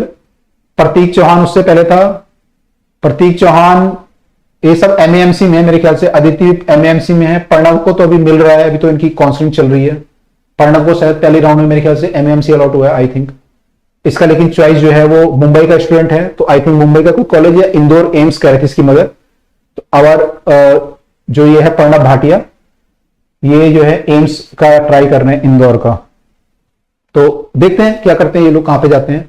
अदिति वर्मा थी last year student. Aditi Varma was from Laxmi Nagar centre our. तो अदिति वर्मा के साथ अच्छी बात ये थी कि फोकस थी, उसे पता था कितना मुझे पढ़ना है, एक्स्ट्रा नहीं पढ़ना है। इसके साथ ये सबके साथ ही था लगभग। प्रतीक चौहान का बताता हूं मैं एग्जाम्पल। एक बार प्रतीक को मैं क्लास में पढ़ा रहा था, है ना, प्रतीक को मैं क्लास में पढ़ा रहा था और आपको पता है बहुत लिमिटेड पढ़ाता हूं मैं। पहले मना कर देता हूं, नीट की फिजिक्स पढ़ रहे हैं ना, तो मैं पहले एक्स्ट्रा पढ़ाता ही नहीं हूं। उस दिन बाई चांस क्योंकि बच्चा अच्छा है तो मैं कुछ अलग से चीज पढ़ाने लग गया, अलग से कोई चीज पढ़ाने लग गया। तो दिन का टाइम था, 11-12 बजे की बात होगी, मैं पढ़ाने लग गया कुछ चीज। तो बोला प्रतीक, बोला सर ये, और ये 3-4 बच्चे थे कुछ, मैंने स्पेशल बच्चे रखे थे कुछ। तो प्रतीक बोला सर ये पेपर में आता है क्या नीट के? मैंने कहा नहीं बेटा आता तो नहीं है, लेकिन किताबों में दिया है तो पढ़ लो। बोले नहीं सर मैं नहीं पढ़ूंगा, मैं नहीं पढ़ूंगा, मैं बस जितना आता है उतना बता दो, उतना ही पढ़ूंगा। तो इतना स्पेसिफिक था ये बच्चा Prateek Chauhan. He was very much specific कि मेरे को क्या पढ़ना है क्या नहीं पढ़ना है, कितना टाइम फिजिक्स में देना है कितना बायो में देना है। ही वॉज वेरी मच स्पेसिफिक। अगर वो टेस्ट सीरीज भी करता था ना, उसमें बहुत स्पेसिफिक था, ये क्वेश्चन नहीं हुआ कोई बात नहीं, तो आएगा ही नहीं। मेरे को जो करना है मेरा फिक्स था उसका कि इतना ही पढ़ना है ना। अब निखिल के साथ ये प्रॉब्लम थी, निखिल थोड़ा फिजिक्स में जो है डाइवर्ट हो गया था। He was doing some other books also. कई बार इरोडो के क्वेश्चन ले आता था और क्वेश्चन ले आता था। तो निखिल के साथ थोड़ा सा फिजिक्स में होता, थोड़ा आगे चला गया था, फोकस थोड़ा सा वो हो गया डिस्टर्ब। तो फोकस होना बहुत जरूरी है। प्रणव वाज समवेयर फिजिक्स में थोड़ा स्ट्रगल किया उसने, लास्ट में बहुत जल्दी से रिकवर लेकिन किया बहुत तेजी से, and then he got a very good rank. तो सबका अपना अपना स्टोरी है, आप लोगों का भी स्टोरी होगा, तो फिर वो इसमें आ जाएगा। हम लोग आगे मूव करते हैं, ठीक है। तो आगे मूव कर रहा हूं मैं। आगे जो है हमारा ट्राइंगल लॉ ऑफ वेक्टर है। ट्राइंगल लॉ ऑफ वेक्टर है, ये हम ऑलरेडी पढ़ चुके हैं। Triangle law of vector addition एक बार दोबारा से रिवाइज कर लेते हैं, फटाफट से रिवाइज कर लेते हैं। देखो हमने बोला था ना कि अगर मान लो मैं ये मूव करता हूं, मान लो ये साइड ए है, ये बी है, ये सी है, तो मैं पहले ए से बी गया और फिर बी से सी गया, तो ए वेक्टर बना। जब ए से बी गया, मेरा डिस्प्लेसमेंट का वेक्टर मान लो ए वेक्टर मान लिया। और जब मैं बी से सी गया तो मैंने बी वेक्टर मान लिया। अब मुझसे पूछा गया कि आपका नेट डिस्प्लेसमेंट कितना है, आपका नेट डिस्प्लेसमेंट कितना है। तो मैं पहले कहां पे था, ए पे था, अब कहां पे हूं, सी पे हूं। तो मेरा नेट डिस्प्लेसमेंट कितना हो गया, ए सी। ये मेरा नेट डिस्प्लेसमेंट है, इसको हमने क्या लिखा, आर। तो जो ए का और बी का नेट आया वो कितना आया, आर आया। यानी कि आर वेक्टर जो है वो क्या है, ए वेक्टर और बी वेक्टर का समेशन है। ए वेक्टर प्लस बी वेक्टर का समेशन है, ठीक है। ए वेक्टर प्लस बी वेक्टर का समेशन है। अब अगर इसे मैं ट्रायंगल लॉ से सोचूं तो ट्रायंगल लॉ क्या बनेगा। हाँ प्रणव को तो मिल ही जाएगा बेटा, प्रणव को नहीं मिलेगा तो किसको मिलेगा, 400 कुछ रैंक है, मिल ही जाएगा। श्रावण ने गया, प्रणव को कॉलेज मिल गया, हाँ मिलेगा, उसको तो मिल ही गया। उसको एम्स चाहता था वो, actually he was thinking of AIIMS Delhi, है ना, सबकी चॉइस होती है एम्स दिल्ली। तो लेकिन इस बार कट ऑफ थोड़ा हाई चली गई, तो माइट भी एम्स दिल्ली तो ना मिल पाए, बट लेट अस सी, अच्छा कॉलेज तो मिलेगा ही, इंडिया का टॉप कॉलेज मिलेगा, कोई ना कोई मिलेगा। तो ए प्लस बी है आर वेक्टर आपका। हाँ तो मैं ये कह रहा था कि हमारे ट्राइंगल लॉ क्या बोलता है कि अगर मेरे दो वेक्टर हैं जिनको मैं ट्राइंगल की दो साइड से रिप्रेजेंट कर रहा हूं, दो वेक्टर को मैं अगर ट्राइंगल की दो साइड से रिप्रेजेंट कर रहा हूं, ये दो वेक्टर कुछ भी हो सकते हैं, फोर्स हो सकता है, डिस्प्लेसमेंट हो सकता है, वेलोसिटी हो सकता है, कुछ भी हो सकता है। तो मेरे को ठीक है, मैंने ट्राइंगल से रिप्रेजेंट कर दिया साइड से। अब मुझे क्या चाहिए, इनका रिजल्टेंट चाहिए, इनका रिजल्टेंट कितना आएगा। एक तरीका तो हमने पढ़ लिया, पहले पैरेललोग्राम लॉ होता है, एक तो हमने पहले पढ़ लिया पैरेललोग्राम लॉ होता है, एक ट्रायंगल लॉ होता है। ट्रायंगल लॉ में क्या करते हैं कि इन दोनों का रिजल्टेंट निकालने के लिए इस ट्रायंगल को कंप्लीट कर लेंगे और जो भी आपका ये आएगा साइड की लेंथ आएगी वो इसका रिजल्टेंट होगा और ये जो एंगल आएगा वो इसका एंगल होगा। ठीक है, तो ये थर्ड, इन दोनों का जो रिजल्टेंट है इट इज रिप्रेजेंटेड बाय, इन दोनों का जो रिजल्टेंट है ए वेक्टर का और बी वेक्टर का, वो किससे रिप्रेजेंट हो रहा है? थर्ड साइड से, थर्ड साइड से। ठीक है, तो मैग्नीट्यूड तो आ गया थर्ड साइड से, और डायरेक्शन कैसे आएगी भाई? डायरेक्शन साइड तो ऐसे भी हो सकती है, मैंने इधर को भी हो सकती है और ऐसे भी हो सकती है वेक्टर, तो दोनों वेक्टर हो सकता है केस, है ना। तो मैग्नीट्यूड तो आ गया, डायरेक्शन कौन सी आएगी? तो डायरेक्शन के लिए क्या बोलता है वो देखो, लॉ पढ़ो। ए particle is simultaneously acted by two vectors, मान लो ए और बी माने हमने, which can be represented by two side of the triangle, ये हमने कर दिया ऑलरेडी, उनको टू साइड से कर लिया। टेकन इन ऑर्डर, मैंने बताया था ऑर्डर, ऑर्डर मतलब एक का जहां एरो खत्म हो रहा है, हेड आ रहा है, दूसरे का टेल वहां से शुरू हो रहा है, ऑर्डर में ये खत्म ये शुरू, ये खत्म ये शुरू, ऑर्डर। देन क्या होता है? Closing side of the triangle, जो क्लोजिंग साइड होगी of the triangle, closing side कौन सी यहां पे? दो साइड से क्लोज हो जाएगा ट्राइंगल, एक साइड दो साइड क्लोज हुआ नहीं हुआ, क्लोज कैसे हुआ? तीसरी साइड बनाओगे ऐसे, closing side, closing side of the triangle taken in opposite order, order क्या होना चाहिए? अपोजिट। तो यहां पे क्या होना चाहिए? यहां पे अगर ऑर्डर होता तो यहां से टेल होती, यहां पे हेड होता, यहां पे हेड होता, लेकिन क्या कर रहा है? अपोजिट, तो अपोजिट कर दूंगा ऑर्डर, यहां पे हेड कर दूंगा मैं। Opposite order gives the resultant, gives the resultant, और रिजल्टेंट क्या दिया? रिजल्टेंट वेक्टर दिया है। रिजल्टेंट वेक्टर मतलब मैग्नीट्यूड भी दे दिया और डायरेक्शन भी दे दी। तो मैग्नीट्यूड इसकी लेंथ से आ जाएगा, डायरेक्शन एंगल से निकाल लेंगे। ठीक है, तो this is the triangle law of vector addition. Clear है सबको? आगे बढ़े? क्लियर है तो आगे बढ़े, हम पढ़ चुके थे ऑलरेडी, रिवाइज कर लिया एक बार बस, आगे बढ़े।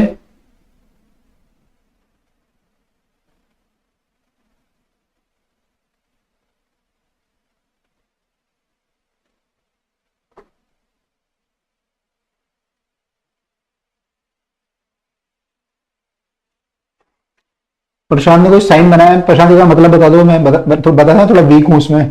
साइन का मतलब क्या है इसका? अब मैं साइन बनाया जो मैं याद रखूंगा, फिर मेरे तो कॉन्सेप्ट क्लियर कर दो यार, मैं भी किसी को भेजूंगा तो मेरे को पता तो रहेगा, है ना। एक बार मैंने किसी को उल्टा साइन भेज दिया तो कुछ और ही समझ लिया वो तो थोड़ा सा बता दो।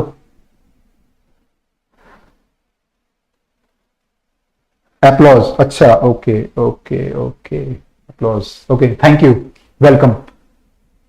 ठीक है, तो इसको देखो, कोई बच्चा कह रहा है कि सर दोबारा बता दो, एक बार वैसे देख लेना, वीडियो में 2 बार बता चुका हूं, आप एक बार देख लीजिएगा, खुद एक बार समझो, खुद एक बार समझो पहले, है ना। नहीं होगा अगर क्लियर तो डाउट क्लास में दोबारा देख लेंगे, है ना। एक बार खुद ट्राई करो। देखो मैंने आपको पहले भी बताया था, जितना मैं पढ़ा रहा हूं, है ना, और जो आपके असाइनमेंट हैं और जो टेस्ट होंगे, उतना अगर आप कर लोगे, उतना अगर आप कर लोगे तो एक्स्ट्रा करने की कुछ भी जरूरत नहीं है उसके अलावा। उसमें आपका और पैकेज भी है हमारे यहाँ पड़े हुए, वो भी अगर आप कर लोगे तो नीट आपका 2 बार क्लियर हो सकता है, उतने से 2 बार, मैंने आपको आधा ही करोगे तब भी काम हो जाएगा। ठीक है, आधा नहीं करना लेकिन पूरा ही करना है, क्योंकि फिर आपको पता नहीं चलेगा कौन सा आधा करना है, तो उतना आपको करना है पूरा। ठीक है, केवल उतना ही करना है और कुछ नहीं करना, लेकिन उसको क्या करना है? 2 बार करो। आप जो भी लेक्चर सुनते हो ट्राई करो, अगर आपका लेक्चर क्लियर नहीं हुआ उसे दोबारा एक बार सुन लो, फास्ट स्पीड में सुन लो, कैसे भी सुन लो, लेकिन दोबारा सुन लो, जहां पे रह गया था डाउट वहां पे सुन लो, है ना। मिनट नोट कर लो, यहाँ पे आपको क्लियर नहीं हुआ, अभी से कोई मिनट चल रहा है, तो कौन से मिनट पे आपको क्लियर नहीं हुआ, बाद में सुन लो, लेक्चर को दोबारा सुनो।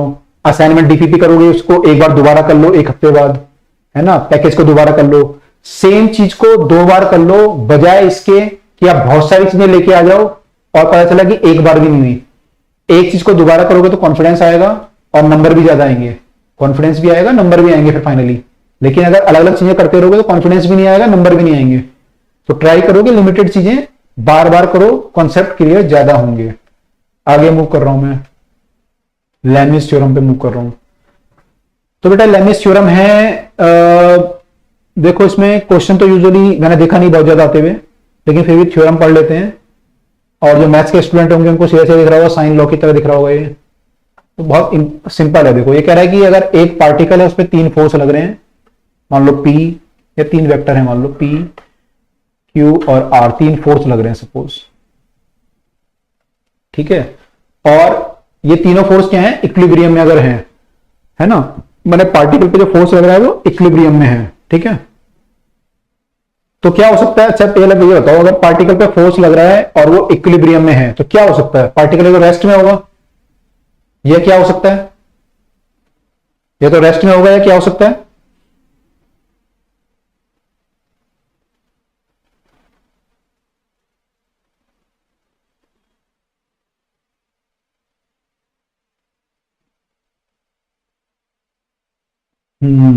उतना टाइम लग जाता है तो हाँ, जिनको टाइम लग जाता है ना, जिनको टाइम लग जाता है वो लोग जो है, मैंने कहा ना टाइम नोट कर लो, आपकी कौन से टाइम में आपको डाउट हुआ था, तो लगभग टाइम नोट कर लो कि आपका 30 मिनट से लेकर 35 मिनट में कुछ डाउट हुआ था, तो उसको एक बार दोबारा सुन लो, है ना। या आपको लगता है कि लेक्चर पूरा ढंग से समझ में नहीं आया, बहुत आज मान लो आपको एक लेक्चर जो है 90% या 95% समझ में आ गया या 99%, तो उसको सुनने की जरूरत नहीं है दोबारा, है ना, फिर छोड़ दो। लेकिन आपको लग रहा है कि 70% ही समझ में आया, जिन बच्चों को लग रहा है 70% समझ में आया, 60 आया, वो दोबारा जरूर सुने, ठीक है। बाकी बच्चे चाहें तो मेन चीजें सुन सकते हैं या फिर अपने क्वेश्चन करते रहें तो वो भी सफिशियंट है, लेकिन डीपीपी वगैरह दोबारा जरूर करना जो आपका स्टडी मटेरियल है।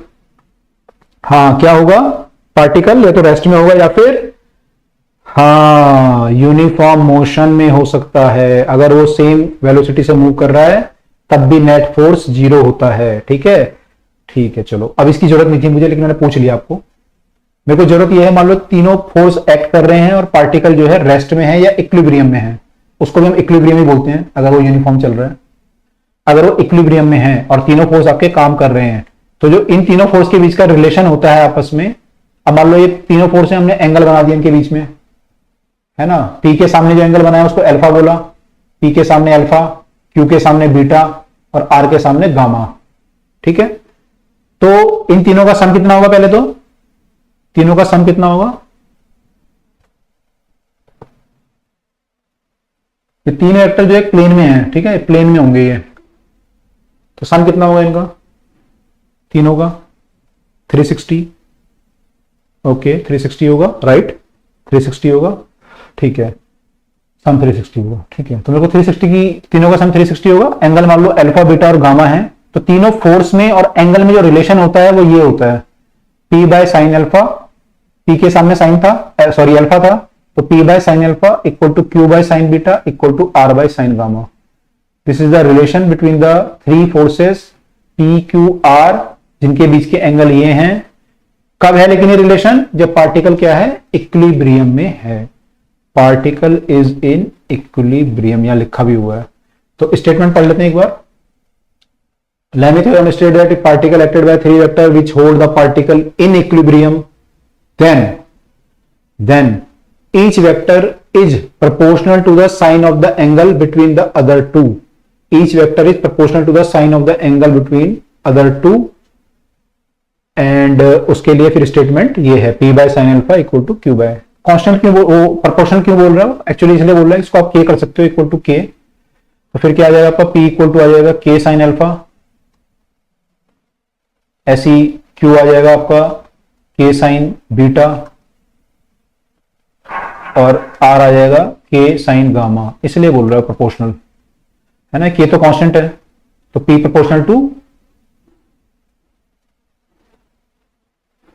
प्रोपोर्शनल टू साइन अल्फा है,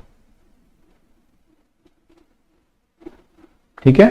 that's why he is saying कि P is sorry forces are proportional to the sine alpha. तो कोई बहुत इंपॉर्टेंट नहीं है आप लोगों के लिए नीट के हिसाब से, मैं आगे मूव कर रहा हूं, बहुत इंपॉर्टेंट नहीं है ये लेमिस थ्योरम, आगे मूव कर रहा हूं। नहीं एक्स वाई जेड में तो निकाल ही नहीं सकते बेटा, एक्स वाई जेड में तो फिर कुछ भी हो सकता है, वो तो 3D ज्योमेट्री आ जाएगी। ये जो वेक्टर है तीनों सेम प्लेन में होने चाहिए, ठीक है, तभी होगा ये 360 आएगा, ठीक है। अच्छा, resolution of the vector component, resolution of vector component of the vector, अच्छा कुछ गलत सा लिखा हुआ है, देखो ये हम पढ़ चुके हैं ऑलरेडी, वैसे तो ऑलरेडी पढ़ चुके हैं, एक बार दोबारा देख लेते हैं क्या बोल रहा हूं मैं। हमने करा था ना वेक्टर को कंपोनेंट में डिवाइड, हमने वेक्टर को कंपोनेंट में डिवाइड किया था।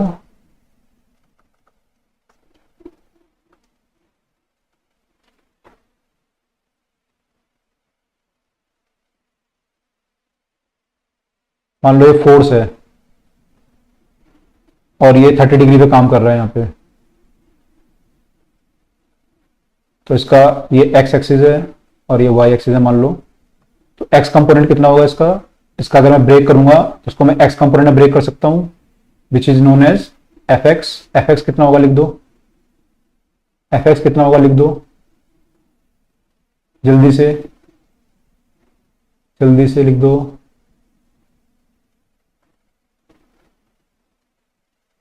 fx कितना होगा,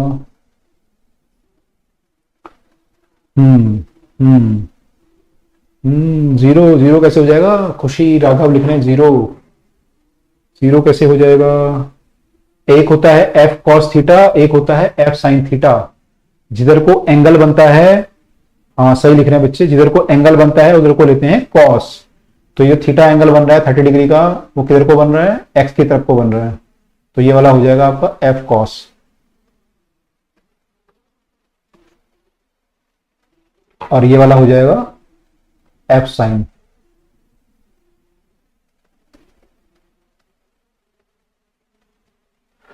ठीक है, f cos और f sin हो जाएगा। ठीक, तो इसमें बस यही है, अगर आप रिजोल्यूशन में वेक्टर कंपोनेंट करोगे तो ऐसे रिजॉल्व होगा इसका।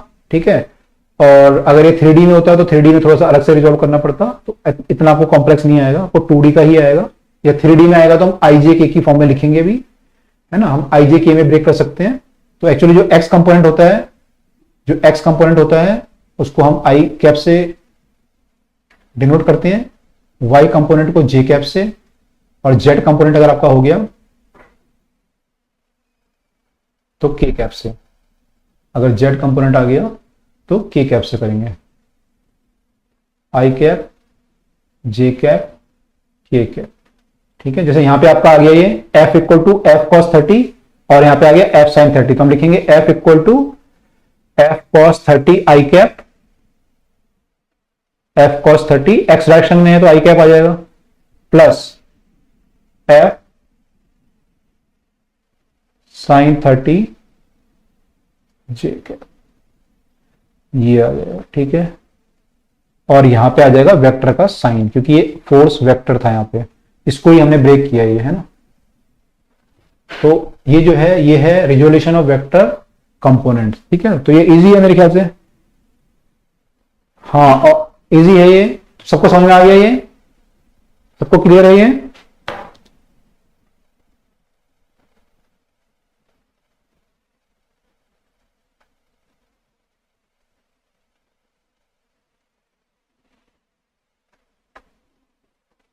क्लियर है, तो ये क्वेश्चन करके देखो, आई थिंक यही क्वेश्चन है पहला, हाँ यही क्वेश्चन है। ये क्वेश्चन करके बताओ क्या आंसर आएगा।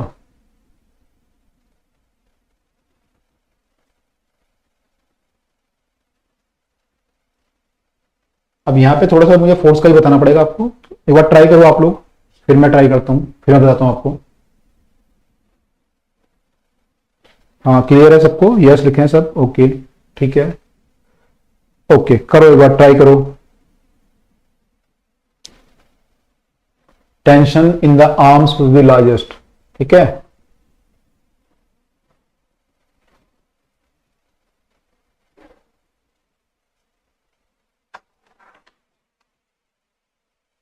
साइन 90। नहीं बेटा क्वेश्चन समझो पहले, क्वेश्चन में क्या पूछ रहे हो, क्वेश्चन समझो क्या बोल रहे हैं। टेंशन इन द आर्म ज्यादा से ज्यादा कब होगी, एक वायर को पकड़ के कोई बच्चा झूल रहा है, ये वायर है मान लो, और इसको पकड़ के एक हाथ से और दूसरे हाथ से पकड़ के कोई बच्चा यहाँ पे झूल रहा है, ठीक है। अब मैं बच्चा नहीं बनाऊंगा, नहीं तो हंसोगे आप लोग। दो हाथ हैं इसके, ठीक है, और इससे झूल रहा है पकड़ के, ठीक है। तो बच्चा जो होगा उसका वेट होगा, उसका वेट होगा यहाँ पे बच्चे का जो भी वेट है, और ये वायर है, और ये इसके दो हाथ हैं, ठीक है। यहाँ पे इसके टेंशन एक्ट कर रही होगी, टेंशन एक्ट करेगी वायर में, सॉरी हाथ में, ठीक है। तो ये पूछा है कि दोनों हाथ के बीच का एंगल कितना होगा। दोनों जो हाथ हैं ऐसे, इन दोनों हाथ के बीच का एंगल कितना होगा, ये एंगल कितना होगा।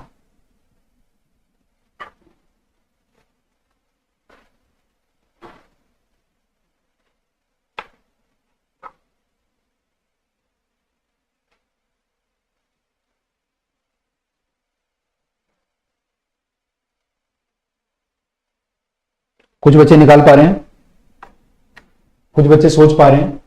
थोड़ा सा फोर्स का यूज करना है। अभी जब न्यूटन लॉ पढ़ेंगे तो वहां तो बहुत क्वेश्चन आएंगे ऐसे। अभी देखो निकाल पाते हो क्या।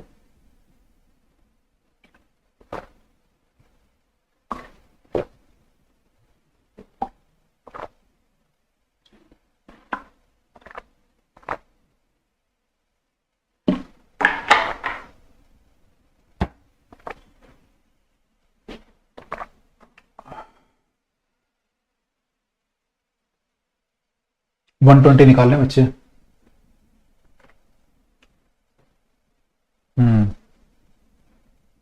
अच्छा कैसे निकाला, जिन्होंने निकाल लिया है कैसे निकाला है। बच्चे कहें सर ये मत पूछो, ये मत पूछो कैसे निकाला है, निकाल लिया बस कैसे भी। लेकिन बेटा वो इंपॉर्टेंट है कैसे निकाला है, नहीं तो पेपर में निकाल नहीं पाओगे फिर दोबारा। तो ये बताओ कैसे निकाला, क्या लगाया। अक्कड़ बक्कड़ तो लगाया किसी ने, अक्कड़ बक्कड़, जिन्हें अक्कड़ बक्कड़ लगाया वो भी लिख दो, या कंसेप्ट लगाया तो कंसेप्ट लिखो। क्या लगाया, क्या लगाया।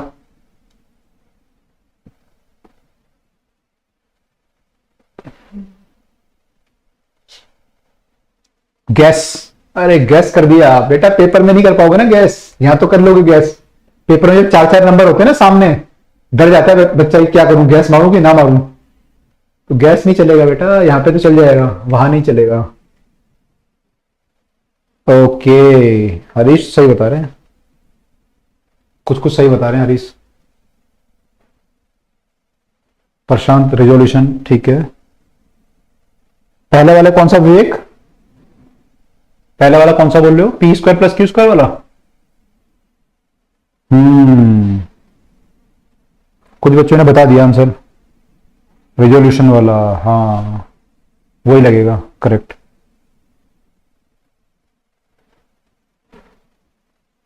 अच्छा करने से भी वही आ रहा है, अच्छी बात है आ रहा है तो। हाँ लेकिन तुक्का लगाओगे ना तो तुक्का थोड़ा सा कभी कभी लगाना है मैंने। It should not be a wild gas, wild gas मतलब बहुत रफ गैस नहीं होना चाहिए, थोड़ा सा आपको आइडिया होना चाहिए, तब तो गैस लग जाता है, पूरा गैस नहीं होना चाहिए। लार्जेस्ट टेंशन होने के लिए 120 होगा, ठीक है। अच्छा ये बताओ मुझे कि टेंशन मैंने ऐसे बनाई है, ऊपर की तरफ को ऐसे बनाई है ना, तो सही है या नीचे को बनानी चाहिए थी। टेंशन ऊपर क्यों है इसमें, ये बच्चे के हाथ हैं और हाथ में मैंने टेंशन ऊपर को बनाई है, ऐसा क्यों है। क्योंकि ये अभी फोर्स जब पढ़ेंगे ना तो वहां प्रॉब्लम आएगी आपको, फिर किधर को बनानी है टेंशन।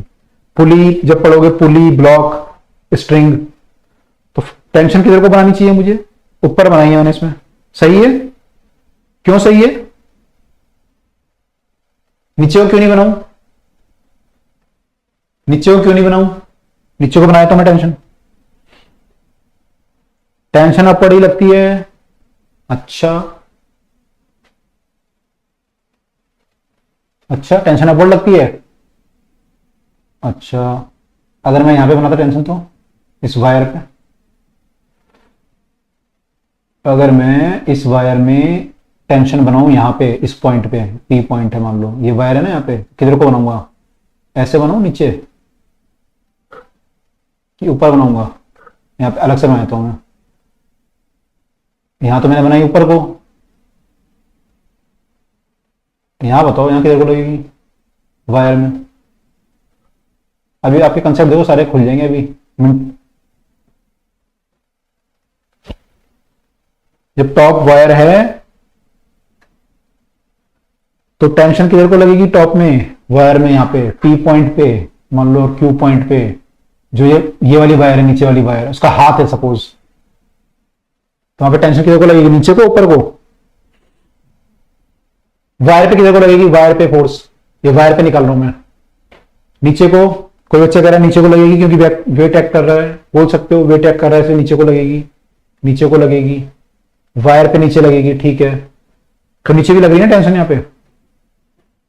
अच्छा, इसके हाथ पे क्या लग रही है, ऊपर को, है ना, ऊपर को तो लगेगी। मान लो मैं ऐसे पकड़ता हूं वायर को, तो मेरे को क्या लगेगा, ऊपर को खींच रहा है ना, मुझे धक्का थोड़ी देगी। धक्का दोगे तो मैं नीचे गिर जाऊंगा, मेरा वेट भी नीचे है और ये भी नीचे है, तो फिर तो नीचे गिर जाऊंगा बिल्कुल। तो टेंशन जो है अपवर्ड इधर को लगेगी, है ना, टेंशन जो है अपवर्ड लगेगी।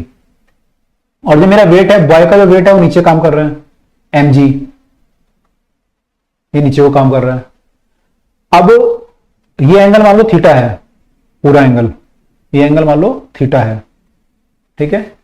तो मैं क्या करता हूं, परपेंडिकुलर ड्रॉ कर लेता हूं, एक परपेंडिकुलर, तो इसको एक्सटेंड कर लेता हूं ऐसे, ठीक है। तो ये एंगल थीटा बाई 2 हो जाएगा और ये भी थीटा बाई 2 हो जाएगा, दोनों थीटा बाई 2 हो जाएंगे, ठीक है।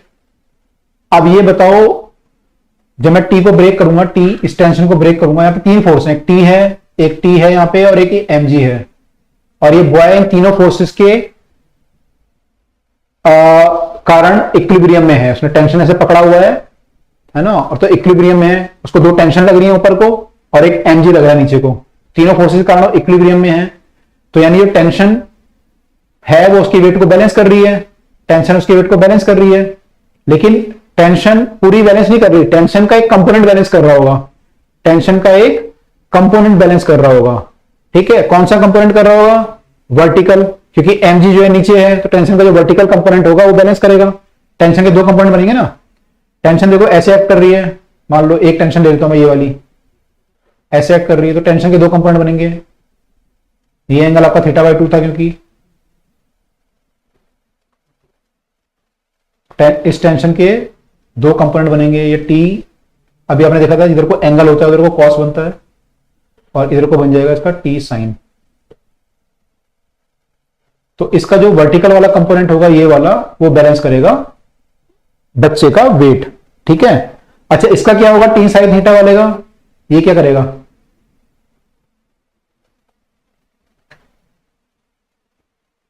ये क्या करेगा, टी साइन थीटा क्या होगा, कैंसिल, करेक्ट,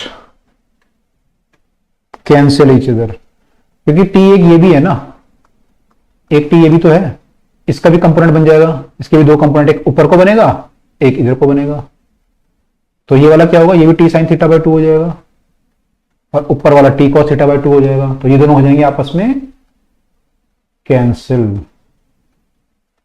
तो बचेगा केवल टी कॉस थीटा बाय 2 बचेगा केवल, टी कॉस थीटा बाय 2 बचेगा केवल। तो इसका भी टी कॉस थीटा बाय 2 आया, इसका भी टी कॉस थीटा बाय 2 आया, तो हमारा आ गया 2 बार टी कॉस थीटा बाय 2, 2 बार टी कॉस थीटा बाय 2, और ये किसके बराबर होगा बेटा, ये होगा mg के बराबर, ठीक है। इतना समझ में आया सबको,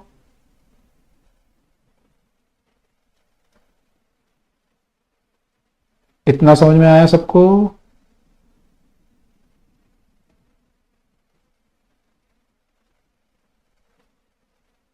पहले हमने mg को बैलेंस करने के लिए टेंशन बनाया, टेंशन के कंपोनेंट ब्रेक किए, हॉरिजॉन्टल कंपोनेंट कैंसिल हो गया, और वर्टिकल कंपोनेंट जो दो बने, T cos theta by 2, T cos theta by 2, उन्होंने mg को बैलेंस किया, तो हमारी इक्वेशन ये बन गई। सबको क्लियर है,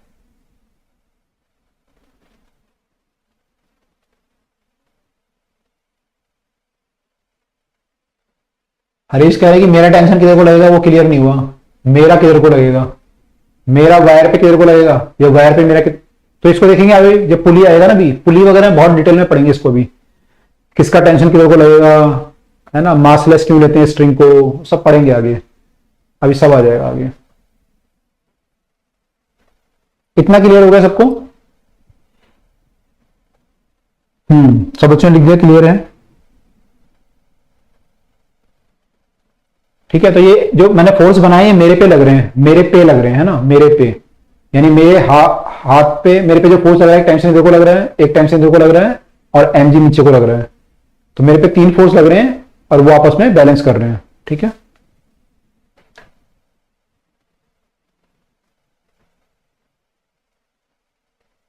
हाँ शॉर्ट में यही किया बेटा हमने। हमने पहले बच्चे का ये डायग्राम बनाने से बोलते हैं फ्री बॉडी डायग्राम, अभी पढ़ोगे आप, फ्री बॉडी FBD। हमने फ्री बॉडी डायग्राम बनाया, उसमें फोर्स लिखी उसके, एक टेंशन लिखा, दूसरा टेंशन लिखा और एक mg लिखा। ठीक है, और एंगल लिखिए, तो हमारा डायग्राम बन गया ये वाला। उसके बाद हमने फोर्सेस को इक्वल किया, तो हमने वर्टिकल फोर्सेस को जब इक्वल किया तो वर्टिकल फोर्सेस नीचे की तरफ को mg लग रहा था और ऊपर की तरफ को t cos थीटा बाई 2 और t cos थीटा बाई 2 यानी 2t cos थीटा बाई 2 लग रहा था, उसको बैलेंस कर लिया। तो इतना सबको क्लियर हो गया आई थिंक। अब यहां से हमें cos थीटा की वैल्यू निकाल लो। हमें क्या चाहिए, हमें चाहिए टेंशन को मैक्सिमम करना है, तो टेंशन को मैक्सिमम, टेंशन की वैल्यू निकाल लो, तो वो हो जाएगी mg by 2 cos theta by 2। mg की वैल्यू आ गई t की वैल्यू आ गई mg upon 2 cos theta by 2, mg upon 2 cos theta by 2। ये क्लियर है सबको?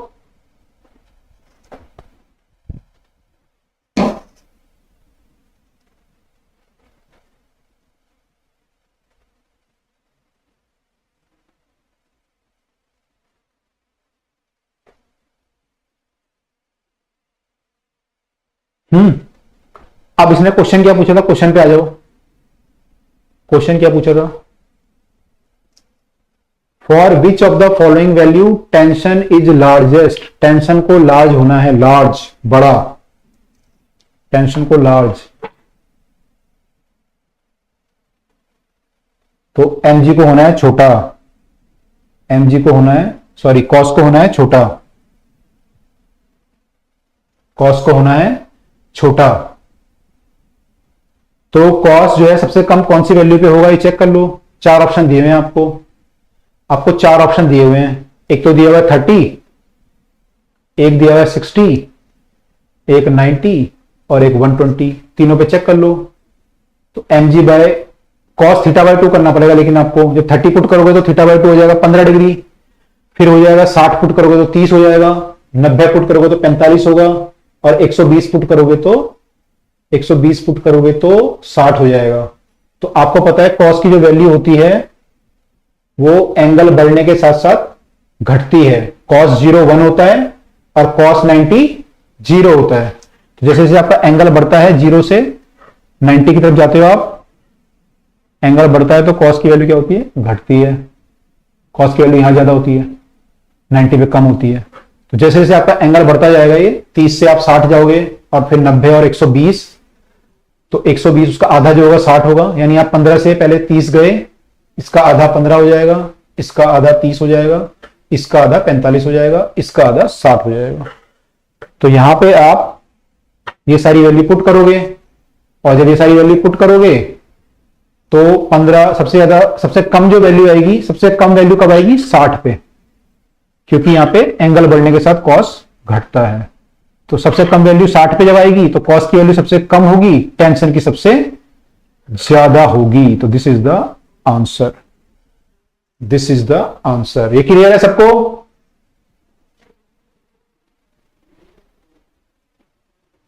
क्लियर है सबको? अगर ये क्लियर है तो बस मैं एक क्वेश्चन और पूछूंगा इससे रिलेटेड और फिर हम क्लास को एंड करेंगे। अगर ये क्लियर है तो यस लिख दो एक बार।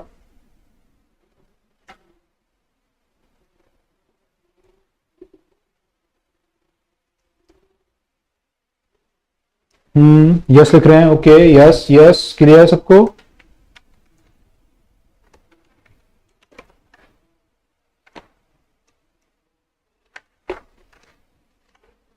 एक क्वेश्चन और पूछूंगा आपको इससे रिलेटेड, एक क्वेश्चन और पूछूंगा इससे रिलेटेड।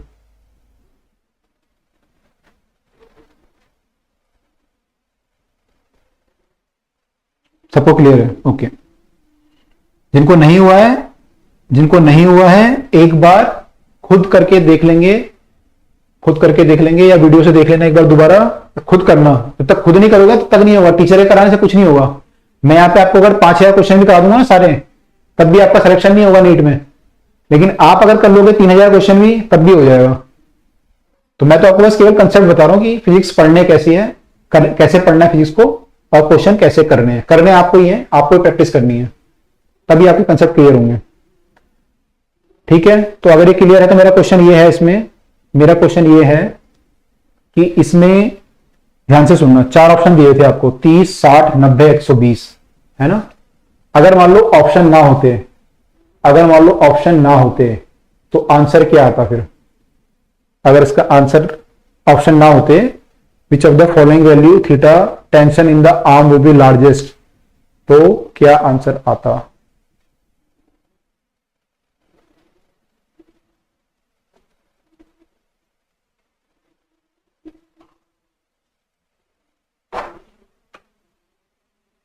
जल्दी बता दो, एंड करें फिर।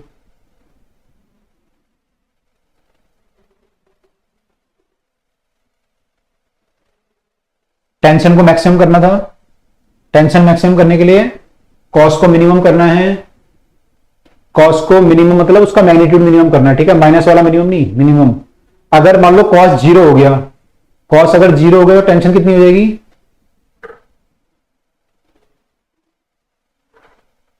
अगर कॉस 0 हो गया टेंशन कितनी हो जाएगी? कॉस 0 पे मान लो थीटा 0 हो गया, टेंशन कितनी हो जाएगी? टेंशन सॉरी 0 नहीं, 180 अगर हो गया 180 पे तो टेंशन कितना हो जाएगा? 180 पे कॉस की वैल्यू कितनी आ जाएगी? कॉस 90 आ जाएगी, थीटा बाय 2 है क्योंकि, और कॉस 90 कितना होता है? 0 होता है। तो something divided by 0 is infinite, हमने पढ़ा भी था। तो टेंशन आपकी हो जाएगी इनफाइनाइट, इस केस में टेंशन विल बी इनफाइनाइट। तो आंसर आपका अगर ऑप्शन ना होते या एक और ऑप्शन होता तो आपका आंसर 180 बनता, 180 बनता। ठीक है, इसका फिजिकल मीनिंग बता रहा हूं बस फटाफट से 30 सेकंड में फिजिकल मीनिंग बता रहा हूं क्या है इसका मतलब, और फिर हम क्लास को स्टॉप कर रहे हैं। फिजिकल मीनिंग इसका ये है, एंगल किसके बीच का है? 2 हाथ के बीच का एंगल। ठीक है, मेरे हाथ को टेंशन, मान लो मैं ऐसे पकड़ के झूलूं किसी रस्सी को, ऐसे पकड़ के और झूलूं, ठीक है, तो क्या होगा? मेरे को बहुत रिलैक्स फील होगा, मैंने उतना ज्यादा टेंशन नहीं होगी हाथ में। अब मान लो मैं ऐसे पकड़ने की बजाय मैं ऐसे पकड़ के झूलूं, तो क्या होगा? टेंशन ज्यादा होगी। और मैं और ज्यादा मान लो ऐसे करके झूलूं, हाथ और दूर कर लूं, तो आप देखोगे बहुत टेंशन आ जाएगी आपके हाथ में। जितना आप हाथ बढ़ाते जाओगे ना उतनी टेंशन आपकी बढ़ती जाएगी। और अगर आपने 0 कर लिया तो आपको फिर इनफाइनाइट टेंशन चाहिए, वो पॉसिबल ही नहीं है, वो पॉसिबल ही नहीं है ना, वो पॉसिबल नहीं है कभी भी। तो आपके लिए सबसे रिलैक्स कौन सी कंडीशन है? ये वाली कंडीशन रिलैक्स है। इसमें मेरे दोनों हाथों के बीच में, ये टेंशन और इस टेंशन के बीच में एंगल कितना है? 0 डिग्री एंगल है दोनों के बीच में। तो 0 डिग्री में मेरी टेंशन क्या होगी? मिनिमम होगी, और 180 में क्या हो जाएगी? मैक्सिमम टेंशन हो जाएगी। तो जैसे जैसे आप एंगल बढ़ाते जाओगे टेंशन बढ़ती जाएगी। तो यहां पे क्या हो रहा है? मेरी वैल्यू जो है 120 थी, उस पर ज्यादा आ रहा था सबसे, फिर मैंने 180 लिया तो बिल्कुल इनफाइनाइट आ गया। ठीक है, उसमें मैक्सिमम टेंशन होगी। क्लियर है सबको? ये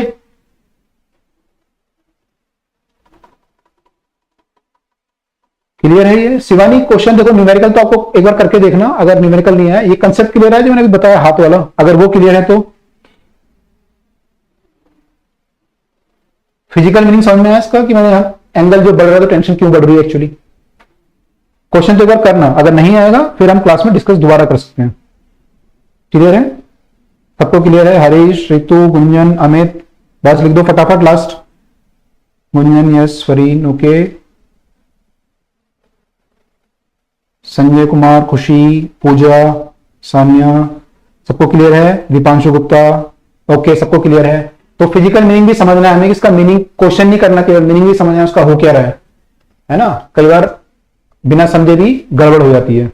तो I think if you are, हमने ये कर लिया है। नेक्स्ट इसमें जो है और क्वेश्चंस हैं कुछ, वो करेंगे बाद में। ये क्वेश्चन लिख लो, चलो लिख को लो, स्नैपशॉट ले लो फटाफट से, ये आपको करके आना है। स्नैपशॉट ले लो फटाफट से, स्नैपशॉट ले लो फटाफट से, इसी क्वेश्चन से रिलेटेड है ये। और फिर हम क्लास को कर रहे हैं एंड।